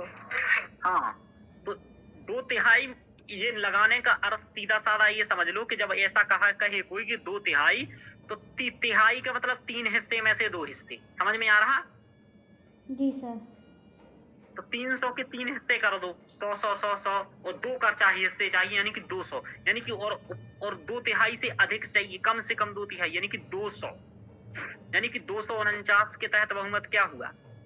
उपस्थित और मतदान करने वालों का कम से कम 2/3। 2/3। तो ये इम्पोर्टेंट सुप्रिया ध्यान रखना है। अच्छा ये सुप्रिया ये बताओ, 600 का 2/3 कितना हुआ सुप्रिया? 400। कितना? 2/3। 600 का 2/3 कितना हुआ? गणित पढ़ी हो ना तुम? हाँ सर, 10th तक। हाँ, 10th तक तो सर तो नहीं पढ़े हैं, 8 तक। चलो बताओ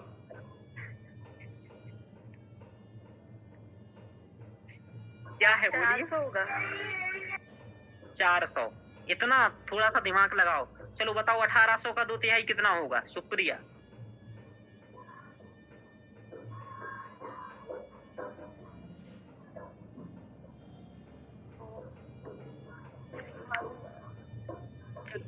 सर 150 का 2/3 कितना होगा बोलो? 1 घंटे बाद आप ये कहते क्या सर, क्यों सर, कैसे सर? ये नमन तुम्हारा एक्टिंग करने लगा, तुम कुछ बोलती नहीं हो तो। चलिए, हेलो, उपयोग। अब इसका मतलब ये कब उपयोग किया जाता है इसका? तो देखो राज्यसभा में पारित, यानी कि उपयोग जब किया, यदि केंद्र सरकार को राज्य सूची के विषय पर कानून बनाना हो तो अनुच्छेद 249 के तहत राज्यसभा से विधेयक का स्टार्ट करना होगा। कहां से? राज्यसभा से। और ये राज्यसभा का विशेष अधिकार है जो कि लोकसभा के पास भी नहीं है। यानी कि कोई कभी कहे कि राज्यसभा लोकसभा से कम है या नीचे है, तो आपके पास 2 तर्क ऐसे हैं कि जो लोकसभा के पास केवल राज्यसभा के पास है, और जो दिखाता है कि राज्यसभा कम नहीं, जैसे कुछ लोकसभा के विशेष शक्ति है तो वैसी राज्यसभा की कुछ विशेष शक्ति है। जैसे अनुच्छेद 249 के तहत राज्य सूची के विषय पर यदि केंद्र सरकार को कानून बनाना है तो उसे विशेष बहुमत के माध्यम से आरंभ करना होगा राज्यसभा में, चाहे करके भी लोकसभा में आरंभ नहीं होगा। ठीक है, समझ में आया? समझ में आया शिल्पा जी ये बात? हाँ सर। हाँ, एक बात और जान लो कि अनुच्छेद 312 के तहत एक या एक से अधिक अखिल भारतीय सेवाओं का गठन करना है।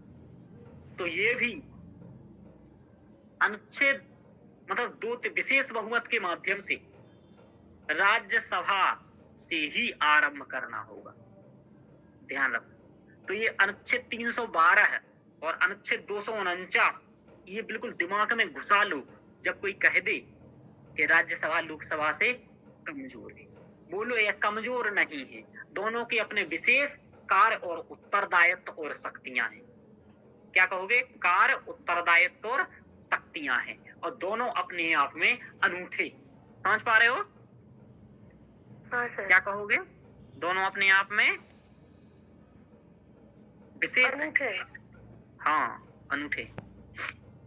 चलिए सर ये अनूठे को अनोखे बोल सकते हैं क्या सर? अनोखे? हाँ, आप अनोखे बोलो, अनूठे बोलो, विशिष्ट बोलो, वैशिष्ट बोलो, है ना, अद्वितीय बोलो, है ना, जो आपका मन करे वो बोलो। इतना सारा भाषा है। संविधान के अनुच्छेद 61 में वर्णित आप विशेष बहुमत देख लो। ठीक है, तो 249 वाला समझ में आ गया? एकदम क्लियर? सुप्रिया क्लियर हुआ? सुप्रिया क्लियर हो गया? 1 घंटे बाद बोलेंगे हाँ सर। हाँ। कुल सदस्यों का 2/3 क्या? कुल सदस्यों का 2/3 टोटल स्ट्रेंथ का 2/3 होना चाहिए। जैसे 545 सदस्य हैं तो 2/3 बताओ कितना होगा? 545 उल्टी सीधी बात है, ऐसा देख लो 600 है मान लो, तो 600 का 2/3 देख लो, 400 हो गया। ज्यादा परेशानी मत दो दिमाग को, ठीक है? तो 400 सीधा 2/3, यानी कि 545 सदस्य तो बहुत सारे सदस्य मान लो। तो चलिए, उपयोग कब होगा? ये राष्ट्रपति के महाभियोग प्रस्ताव पारित करने में होता है। कब होता है? तो ये कई उपयोग है इसका। खत्म बात। कितना सर? हाँ बोलिए। तो सर ये 61 डिफरेंस क्या है सर? यही डिफरेंस हुआ ना कि राष्ट्रपति के महाभियोग के लिए और प्रस्ताव को पारित करने के लिए यूज होता है। नहीं, अलग अलग हैं दोनों। इसमें उपस्थित और मतदान करने वाले होने चाहिए। इसमें उस उपस्थित मतदान करने वाले हों अथवा ना हो, टोटल कितने सदस्य हैं, समझ में आ रहा? हाँ, जैसे आपने 545 सदस्यों को हैं, यदि आपके 545 सदस्य वो मतदान करें ना करें कोई मतलब नहीं है, समझ में आ रहा? इसका 2/3 होना चाहिए, लेकिन यहाँ ऐसा नहीं है। यहाँ है उपस्थित और मतदान होना चाहिए कम से कम 2/3। समझ पा रहे हो अंतर? आपकी आवाज कट रही है। चलिए, नहीं आया हो तो फिर से पूछ लीजिएगा, बाद में मत पूछिएगा पर। Okay sir. अब आवाज आ रही है सर? हाँ, आ गया आपको?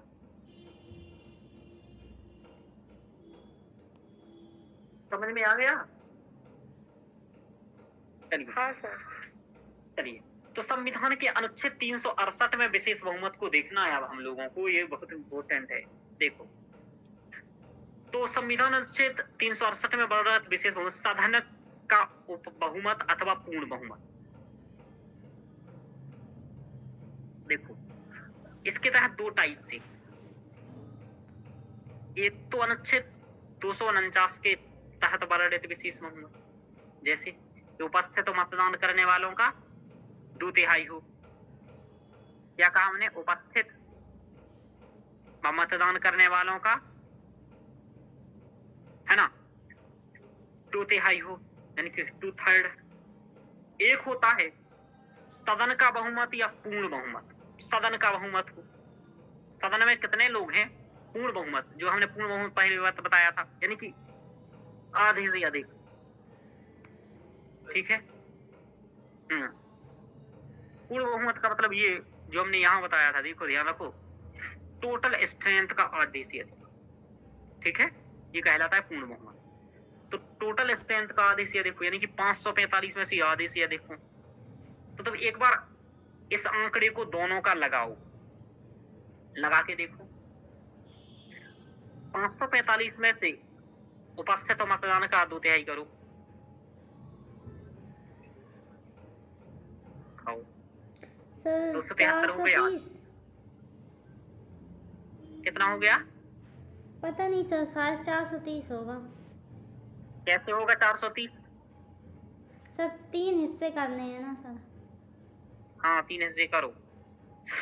नहीं होगा सर, गलत है। इतना नहीं होगा। करो। ढाई ढाई चलो। हाँ अब आप ऐसा देखो इसका 545 का, आप यहाँ ऐसा आंकड़ा ले लो कि जल्दी से समझ जाओ। वो आंकड़ा ये ले लो 600 वाला। हाँ सर। तो विशेष बहुमत, अब एक बात देखो, विशेष बहुमत कितना हुआ उपस्थित और मतदान करने वालों का? मतलब 400। कितना हो गया? 400 हो गया। सदन का बहुमत अथवा पूर्ण बहुमत, और पूर्ण बहुमत देखेंगे तब कितना हो गया पूर्ण बहुमत? आधे से अधिक। ठीक है, मतलब 301 हो गया। अब देखो बात क्या होती है, 400 दिख रहा है, 301 दिख रहा है, लेकिन जो क्या होता है विशेष बहुमत होता है तो यहाँ उपस्थित और मतदान करने वाली का मांगता है। तो वस्तुतः सभी सदस्य ना उपस्थित होते हैं ना मतदान करते हैं, तो ये दोनों बहुमत एकदम बराबर के टाइप पर आ जाती है। इसलिए इनमें से जो भी हो उसको हम मान लेते हैं विशेष बहुमत, यानी कि दोनों को देख लेते हैं। अब इसके बाद क्या होता है, आधे से अधिक राज्यों का बहुमत होना चाहिए। क्या? आधे से अधिक राज्यों का बहुमत। आधे से अधिक राज्य का मतलब क्या हुआ? जैसे मान लो 20 राज्य है तो आधे से अधिक मतलब कितने राज्य? 11 राज्य। टोटल वर्तमान में कितने राज्य हैं? 28 राज्य। और ठीक है, तो 28 राज्य हो गए, तो इसका आधा कितना हो गया? मतलब 15 राज्यों को। ठीक है, 15 राज्यों को ये बात माननी हो तो ये ऐसा है। तो 368 के तहत ये है विशेष बहुमत कि उपस्थित और मतदान करने वालों का आधे से अधिक होना चाहिए। क्या होना चाहिए? या फिर सदन का पूर्ण बहुमत होना चाहिए। और यदि संघीय ढांचे से संबंधित बदलाव करना हो तो आधे से अधिक राज्यों का अनुसमर्थन होना चाहिए। ये है अनुच्छेद 368 के तहत विशेष बहुमत। ध्यान रखो। अब बात आया कि विशेष बहुमत का प्रयोग कब किया जाता है, तो संविधान में संशोधन हेतु कब किया जाता है? संविधान में संशोधन हेतु उच्चतम व उच्च न्यायालयों के न्यायाधीशों को हटाने हेतु, भारत के मुख्य निर्वाचन आयुक्त को हटाने हेतु, मुख्य नियंत्रक एवं महालेखा परीक्षक को हटाने हेतु, राष्ट्रीय आपातकाल लागू करने हेतु, विधान परिषदों की स्थापना एवं समापन हेतु। ये गलत लिखा है क्या? ये गलत लिखा है जहां तक है।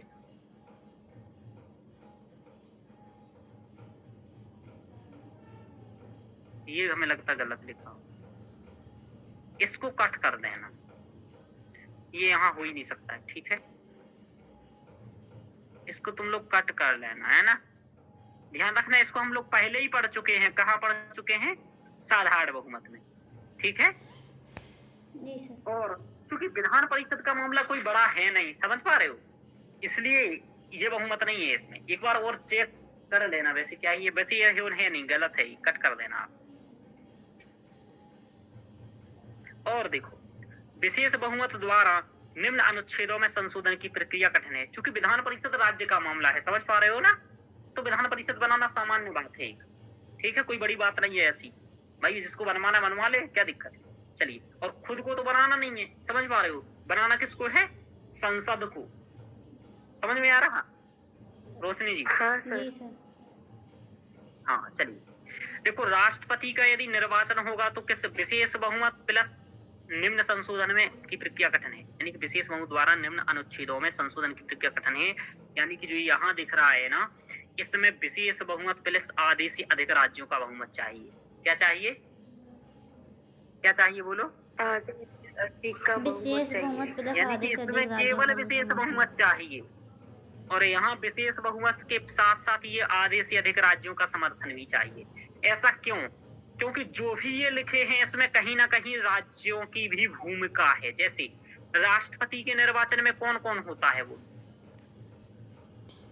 विधानसभा के सदस्य होते हैं कि नहीं होते हैं?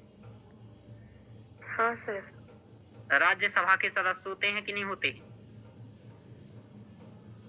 लोकसभा के सदस्य होते हैं कि नहीं होते? तो ये 3 होते हैं। और ये एमपीपीएससी में इसी बार क्वेश्चन पूछा गया था ना मन की नहीं कि राष्ट्रपति का निर्वाचन मंडल में कौन कौन होता है? इसी बार एमपीपीएससी में पूछा गया था। तो उसमें विधानसभा की जगह लिखा था, वहां विधान परिषद भी था शायद, पता नहीं, याद नहीं आ रहा है। चलिए, देखो राष्ट्रपति का निर्वाचन हो या राष्ट्रपति निर्वाचन की विधि, संघ कार्यपालिका की शक्ति का विस्तार हो, यानी कि केंद्रीय सरकार का शक्ति को बढ़ाना है, तो भी क्या चाहिए बोलो? आधे राज्यों का अनुसमर्थन। राज्य की कार्यपालिका शक्ति का भी यदि विस्तार करना है तब भी, हाँ, संघ राज्य क्षेत्रों में के लिए उच्च न्यायालय बनाना है तब भी आधे से अधिक। बोलो उच्च न्यायालय बनाने में क्या दिक्कत है? ऐसी बनवा दो। अरे भैया पैसा देना पड़ता है उसको जो जिसका उच्च न्यायालय सेवाएं देता है, समझ पा रहे हो? यदि मध्य प्रदेश राज्य को उच्च न्यायालय सेवाएं दे रहा है तो मध्य प्रदेश को उसका खर्चा वहन करना पड़ेगा, ये बात जान लो, ठीक है? संघीय कार्यपालिका न्यायपालिका से संबंधित कोई बात हो तो भी ऐसा करना पड़ेगा। राज्यों के लिए उच्च न्यायालय का मामला हो, संघ राज्य संबंध की बात हो, 7वीं अनुसूची का कोई भी विषय इधर उधर करना हो, जैसे कि संघ सूची के विषय को राज्य सूची में, राज्य सूची विषय के विषय को संघ सूची में या समवर्ती सूची में, संसद में राज्यों के प्रतिनिधित्व का मामला हो तो भी आधे से अधिक राज्यों का क्या चाहिए? अनुसमर्थन चाहिए। बात समझ में आया शिल्पा जी? हाँ सर। क्या आया समझ में? अच्छा, इसमें और इसमें अंतर क्या है मुझे ये बता दो बस आप, इसमें और इसमें।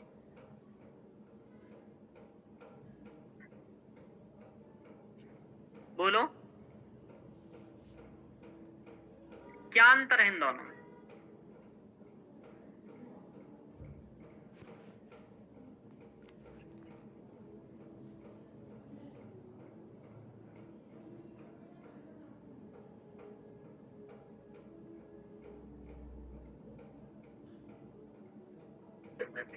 सर ये विशेष बहुमत द्वारा निम्न अनुच्छेदों में संशोधन की प्रक्रिया, सर क्या लिखा हुआ है? कठिन है या सर क्या लिखा हुआ है? हाँ कठिन है ऐसा लिखा हुआ है। तो इन दोनों में अंतर क्या है इसमें और इसमें? बस मुझे इतना बता दो।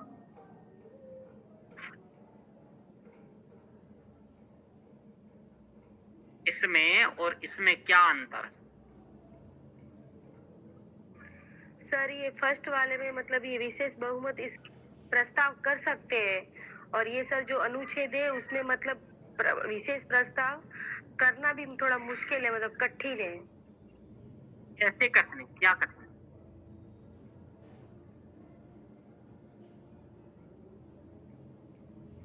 ध्यान नहीं दे रहे हो पढ़ाई पर, या फिर समझ नहीं पा रहे हो? देखो बोलिए रोशनी जी, क्या अंतर है दोनों में? सर जो राष्ट्रीय महत्व के हैं और तो उनमें सर विशेष बहुमत रहेगा। ये वाला जो लोकसभा या राज्यसभा, इसमें विशेष बहुमत से पारित किया जाएगा। लेकिन जो राज्यों को प्रभावित कर रहे हैं, जिसमें राज्यों का हित या अहित, हाँ सर, जिसमें राज्यों का हित या अहित जो भी उसमें है, तो उसमें सर ये विशेष बहुमत प्लस राज्यों का आधे से अधिक राज्यों का अनुसमर्थन आवश्यक है। तो समझ में आया शिल्पा जी कुछ? सर थोड़ा समझ में आया। ठीक है, देखो मैं बता रहा हूँ क्या है बात ये है। Okay sir. यहाँ 2 चीजें, देखो विशेष बहुमत का मतलब ये कि यहाँ आधे से मतलब विशेष बहुमत का मतलब ये कि उपस्थित और मतदान करने वालों का 2/3। जैसे कि 600 सदस्य हैं तो कितना 2/3 कितना हुआ? 400 सदस्य। तो ये हुआ विशेष बहुमत, केवल विशेष बहुमत हुआ ये। यानी कि अब देखो, ये तो हो गया अनुच्छेद 368 के तहत विशेष बहुमत। तो ये ऐसा विशेष बहुमत केवल इन मामलों में चाहिए,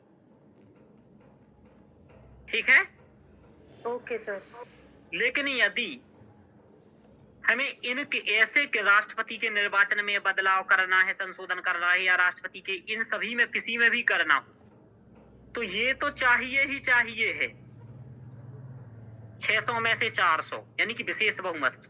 विशेष बहुमत प्लस यानी कि साथ में आधे से अधिक राज्यों की सहमति भी चाहिए। क्या चाहिए? आधे से अधिक राज्यों की बहुमति, सहमति। सहमति। जैसे 28, हाँ, बहुमत की बहुमत भी वही है जो सहमति मान लो या बहुमत मान लो, यानी कि 28 राज्य है वर्तमान में, तो 15 राज्यों को उस बात का समर्थन करना होगा। यदि वो समर्थन करेंगे तभी इन सभी में बदलाव हो पाएगा, क्योंकि ये सभी राज्यों के हितों को प्रभावित करते हैं। क्या करते हैं बोलो? राज्य के हित को प्रभावित करते हैं सर। हाँ सर, ये बोल रहे हैं कि बहुमति और सहमति में डिफरेंस है। हाँ, तो डिफरेंस है ना। Okay sir. बहुमत का मतलब होता है आधे से अधिक, समझ पा रहे हो? हाँ सर। और सहमति का मतलब होता है, हाँ, ऐसी सहमति होनी चाहिए उस मामले में। तो देखो, सहमति यहाँ इसलिए कहा जा रहा है क्योंकि राज्यों को ये संशोधन करने की शक्ति नहीं है, उन्हें तो केवल सहमति जाहिर करना है कि ठीक है ऐसा काम कर लीजिए। समझ पा रहे हो? जैसे 28 राज्यों में से यदि 15 राज्य कह देते हैं ठीक है ऐसा कार्य कर लीजिए, तो यही उनकी सहमति मानी जाएगी। समझ पा रहे? Okay sir. हाँ हाँ, ध्यान रखो, बहुमत की बात तब आएगी जब उन्हें स्वयं मतदान करना होगा, लेकिन यहाँ राज्यों को मतदान नहीं करना है, ठीक है। यहाँ तो बस सहमति करना है, और आधे से अधिक की होनी चाहिए सहमति, यानी कि 28 में से 15 की। तो इन दोनों में अंतर मालूम चला शिल्पा जी आपको? हाँ सर। क्या अंतर है बोलो?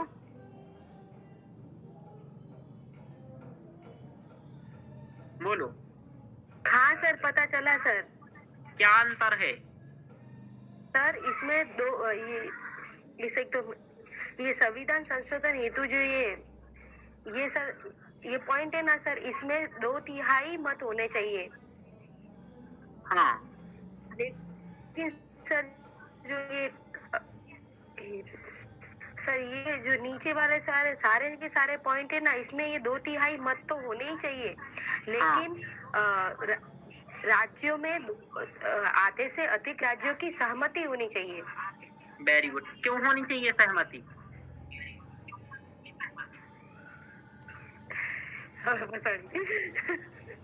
अब फंस गई सर। क्योंकि ये राज्यों के हितों को प्रभावित करते हैं। क्या करते हैं? ओके सर, राज्यों के हितों को प्रभावित करते हैं। हाँ, राज्यों के हित समाहित होता है। जैसे देखो, यहाँ ये क्या लिखा हुआ है, राज्य और केंद्र के संबंध में, यानी कि ऐसा बात कर रहा हूँ कि राज्यों को अभी 42% कैसे प्रभावित करते हैं? हाँ, वही मैं समझा रहा हूँ। देखो, जैसे अभी वित्त आयोग ने वित्त आयोग ने अनुशंसा मान लो की है कि जो आयकर होता है पूरे देश का, उसमें से राज्यों को 42% हिस्सा मिल रहा है, लेकिन ये क्या बोल दे कि नहीं 42 नहीं मिलना है, संसद ऐसा कुछ करवा करके बुलवा दे कि नहीं इन्हें तो केवल 5-10% मिलेगा। तो ऐसा यदि अकेले संसद कर लेगी तो फिर राज्य तो बर्बाद हो जाएंगे। नहीं हो जाएंगे? हो जाएंगे कि नहीं हो जाएंगे? हाँ सर। राज्यों को, जैसे मैं कहूं कि शिल्पा जी आपको, जैसे आप हैं और आपके हस्बैंड हैं, आप दोनों लोग हैं, आपके हस्बैंड है केंद्र सरकार, आप हो राज्य सरकार, ऐसे समझो। आप लोगों का जो वेतन आता हो मान लो इनका, इनके वेतन में से आपको 40% मिलता, और ये निर्णय केवल यदि इन्हीं को करना हो कि आपको कितना परसेंट मिले, तो ये तो आपके लिए कभी ऐसा भी कर देंगे कि 5% भी कर सकते हैं कि नहीं कर सकते हैं? हाँ सर। हाँ, जब ये गुस्सा जाएंगे तब कर सकते हैं, लेकिन सर नहीं भी यदि दे सकते। हाँ नहीं भी दे सकते हैं, लेकिन यदि ऐसा प्रावधान हो कि यदि 40 मतलब कुछ भी करना है बदलाव, तो उसमें शिल्पा जी की सहमति आवश्यक है, तभी ये ऐसा नहीं कर पाएंगे। कर लेंगे क्या? नहीं सर, तो नहीं कर पाएंगे सर ये। नहीं कर पाएंगे, क्योंकि ये जब भी कहेंगे कि मैं 40% नहीं दूंगा, अब कहोगे देना पड़ेगा, तो फिर इन्हें देना पड़ेगा। समझ में आ रहा? ऐसे ही राज्यों का मामला है कि यहाँ ये जो बदलाव किए जाते हैं, यदि इसमें 14 मतलब आधे से अधिक राज्य सहमत नहीं हुए तो वो काम फिर नहीं होगा। समझ पा रहे हो? हाँ सर। हाँ, इसलिए ऐसा है। क्यों? क्योंकि ये राज्यों के किसी ना किसी रूप में ये सभी, चाहे वो राष्ट्रपति का निर्वाचन हो, संघ कार्यपालिका का विस्तार हो, राज्य कार्यपालिका का विस्तार हो, या फिर ये संघ राज्य का क्षेत्र का संबंध हो, संघीय न्यायपालिका हो, ये सभी राज्यों के हित को प्रभावित करते हैं। ठीक है? तो समझ में आ गया? हाँ सर। हाँ, अब आ गया होगा। चलिए, तो इसलिए यहाँ इन दोनों में अंतर है। चलिए, अब आपसे क्या पूछेगा? यूपीएससी में ये कहेगा, क्वेश्चन ध्यान सुन लो, फिर आपको वहां मजा आ जाएगा। क्वेश्चन ये बनेगा यूपीएससी प्रीलिम्स में कि निम्नलिखित कथनों पर विचार कीजिए। क्या बनेगा प्रश्न?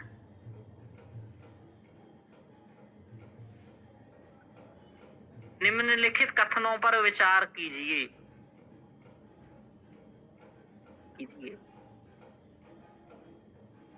है ना? फिर कहेगा, फिर दूसरा पॉइंट लिखेगा, कहेगा यहाँ उपर्युक्त में से कितने प्रावधानों हेतु विशेष बहुमत प्लस आधे से अधिक राज्यों की, और उसको इतना बड़े शब्द लिखने में कोई दिक्कत नहीं है, वो एक पेज का एक क्वेश्चन भी बना सकता है। आधे से अधिक राज्यों की अनुसमर्थन की आवश्यकता होगी।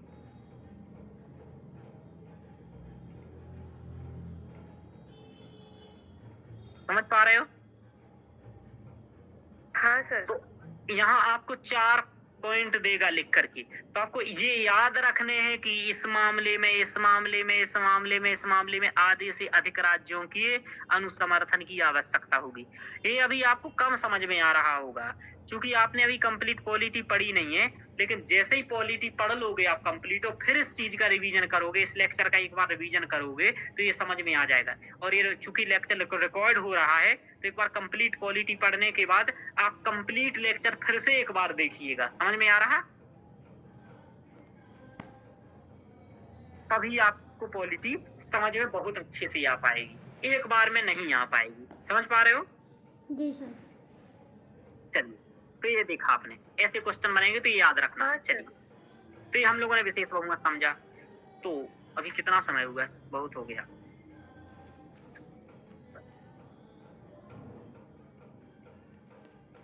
अब देखो, अभी आपके संविधान संशोधन भी, अब क्या है कि संविधान संशोधन हम लोगों ने बता दिए, कुछ संविधान संशोधनों के बारे में पढ़ना है हम लोगों को। ठीक है? और कुछ संविधान संशोधनों के बारे में पढ़ने के साथ ही साथ हम लोगों को एक, आपको बताऊं, ये वाला पढ़ना है। क्या लिखा है ये? राज्य व्यवस्था एवं शासन। हाँ, नारी शक्ति बंधन अधिनियम 106वां संविधान संशोधन। समझ में आ रहा? जी सर। हाँ सर। तो ये भी हम लोगों को पढ़ना है, करेंट का। तो यानी कि लास्ट जो अभी तक जस्ट, क्योंकि हम लोग सब कुछ पढ़ रहे हैं, एक भी चीज छोड़ नहीं रहे हैं, और ये पढ़ना है, फिर ये क्वेश्चन लगाना है। तो अभी ये सब पढ़ने के लिए अपन को एक क्लास और चाहिए। समझ में आ रहा? क्योंकि इसमें से भी महत्वपूर्ण संशोधन हम लोग कल पढ़ेंगे। अब हम लोगों को पढ़ना है पहले संशोधन से लेकर के अभी तक जो संशोधन हुए हैं ना। समझ में आ रहा? जी सर। हाँ सर। उसको हम लोग, उनमें से कुछ संशोधन हम लोगों को पढ़ना पड़ेंगे यहाँ। समझ में आ रहा? तो वो हम लोग यहाँ पढ़ेंगे। हाँ सर। जो भी महत्वपूर्ण संशोधन है। कल हम लोग सबसे पहले यही पढ़ेंगे, कुछ महत्वपूर्ण संशोधनों के बारे में पढ़ेंगे और फिर लास्ट में जो अभी 106वां संविधान संशोधन हुआ है उसको पढ़ेंगे। और इससे पहले के जो ये संविधान संशोधन हुए हैं ना, 105 बार, 104 बार, 103 बार, इनको भी हम लोगों को थोड़ा याद रखना है यहाँ से। हाँ ये भाई ये जीएसटी तो बहुत लंबा लिखा है इसने। हाँ 100वां संविधान यहाँ से, यानी कि हम लोगों को यहाँ से आगे याद रखना है। देखो यही है वो राष्ट्रीय न्यायिक नियुक्ति आयोग संवैधानिक घोषित कर दिया था जिसे, ठीक है। तो यहीं से आगे हम लोगों को ये सभी संबोधन थोड़ा सा डिटेल्स में पढ़ना है और कुछ कुछ पढ़ करके ये कल हम लास्ट पढ़ेंगे। और कल हमारी संविधान संशोधन और बुनियादी ढांचे पर लास्ट क्लास होगी, ध्यान रखिएगा। आप लोग क्या करिएगा, एक बार ये क्वेश्चन लिखने का प्रयास करिएगा और फिर बाद में उत्तर देख लीजिएगा, या फिर कल ही इन क्वेश्चनों की डिस्कशन कर लेंगे हम लोग।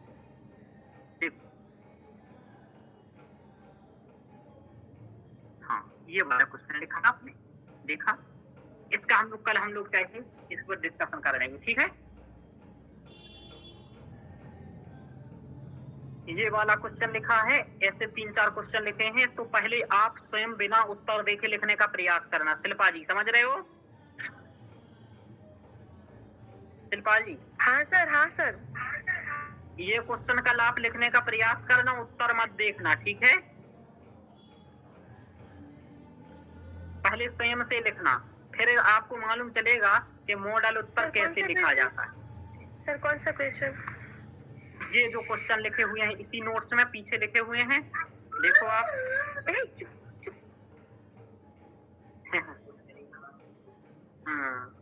देखो ये लिखा हुआ है 2013 97 पेज पर। सुप्रिया आप लिखो तो कृपा होगी, है ना? सुन रही हो सुप्रिया? सर मैं सर आंसर नहीं देखना है, अपने आप से लिखना है। हाँ बिना देखे ये आंसर लिखना है, क्योंकि देख लोगे आंसर तो आपके सर को तो आप जानते ही हो कि आपके सर उल्टा पूछ लेंगे, उल्टा, ध्यान रखना। तो ये बिना देखे लिखने का प्रयास करना है। फिर मैं यहाँ आपको दिखाऊंगा कि कैसा उत्तर लिखना होता है। इससे आप ये समझोगे कि सर कैसे उत्तर लिखती हैं। समझ में आ रहा है? हाँ सर। सर मुझे एक डाउट भी था। बोलो। इन क्वेश्चन में जैसे सर आप कुछ चीजें पॉइंट टू पॉइंट लिखते हो, ज्यादा कुछ नहीं लिखते उसमें, तो सर वैसे ही क्वेश्चन के आंसर लिखने हैं? क्योंकि सर मतलब इतने भी सब। ओके सर, तो उसके लिए भी सॉर्ट कर सको तो कर सकती सर। Okay sir. उससे भी और सॉर्ट कर सकते हो तो कर सकते हो। Okay sir. लेकिन उससे डिटेल्स नहीं कर सकते।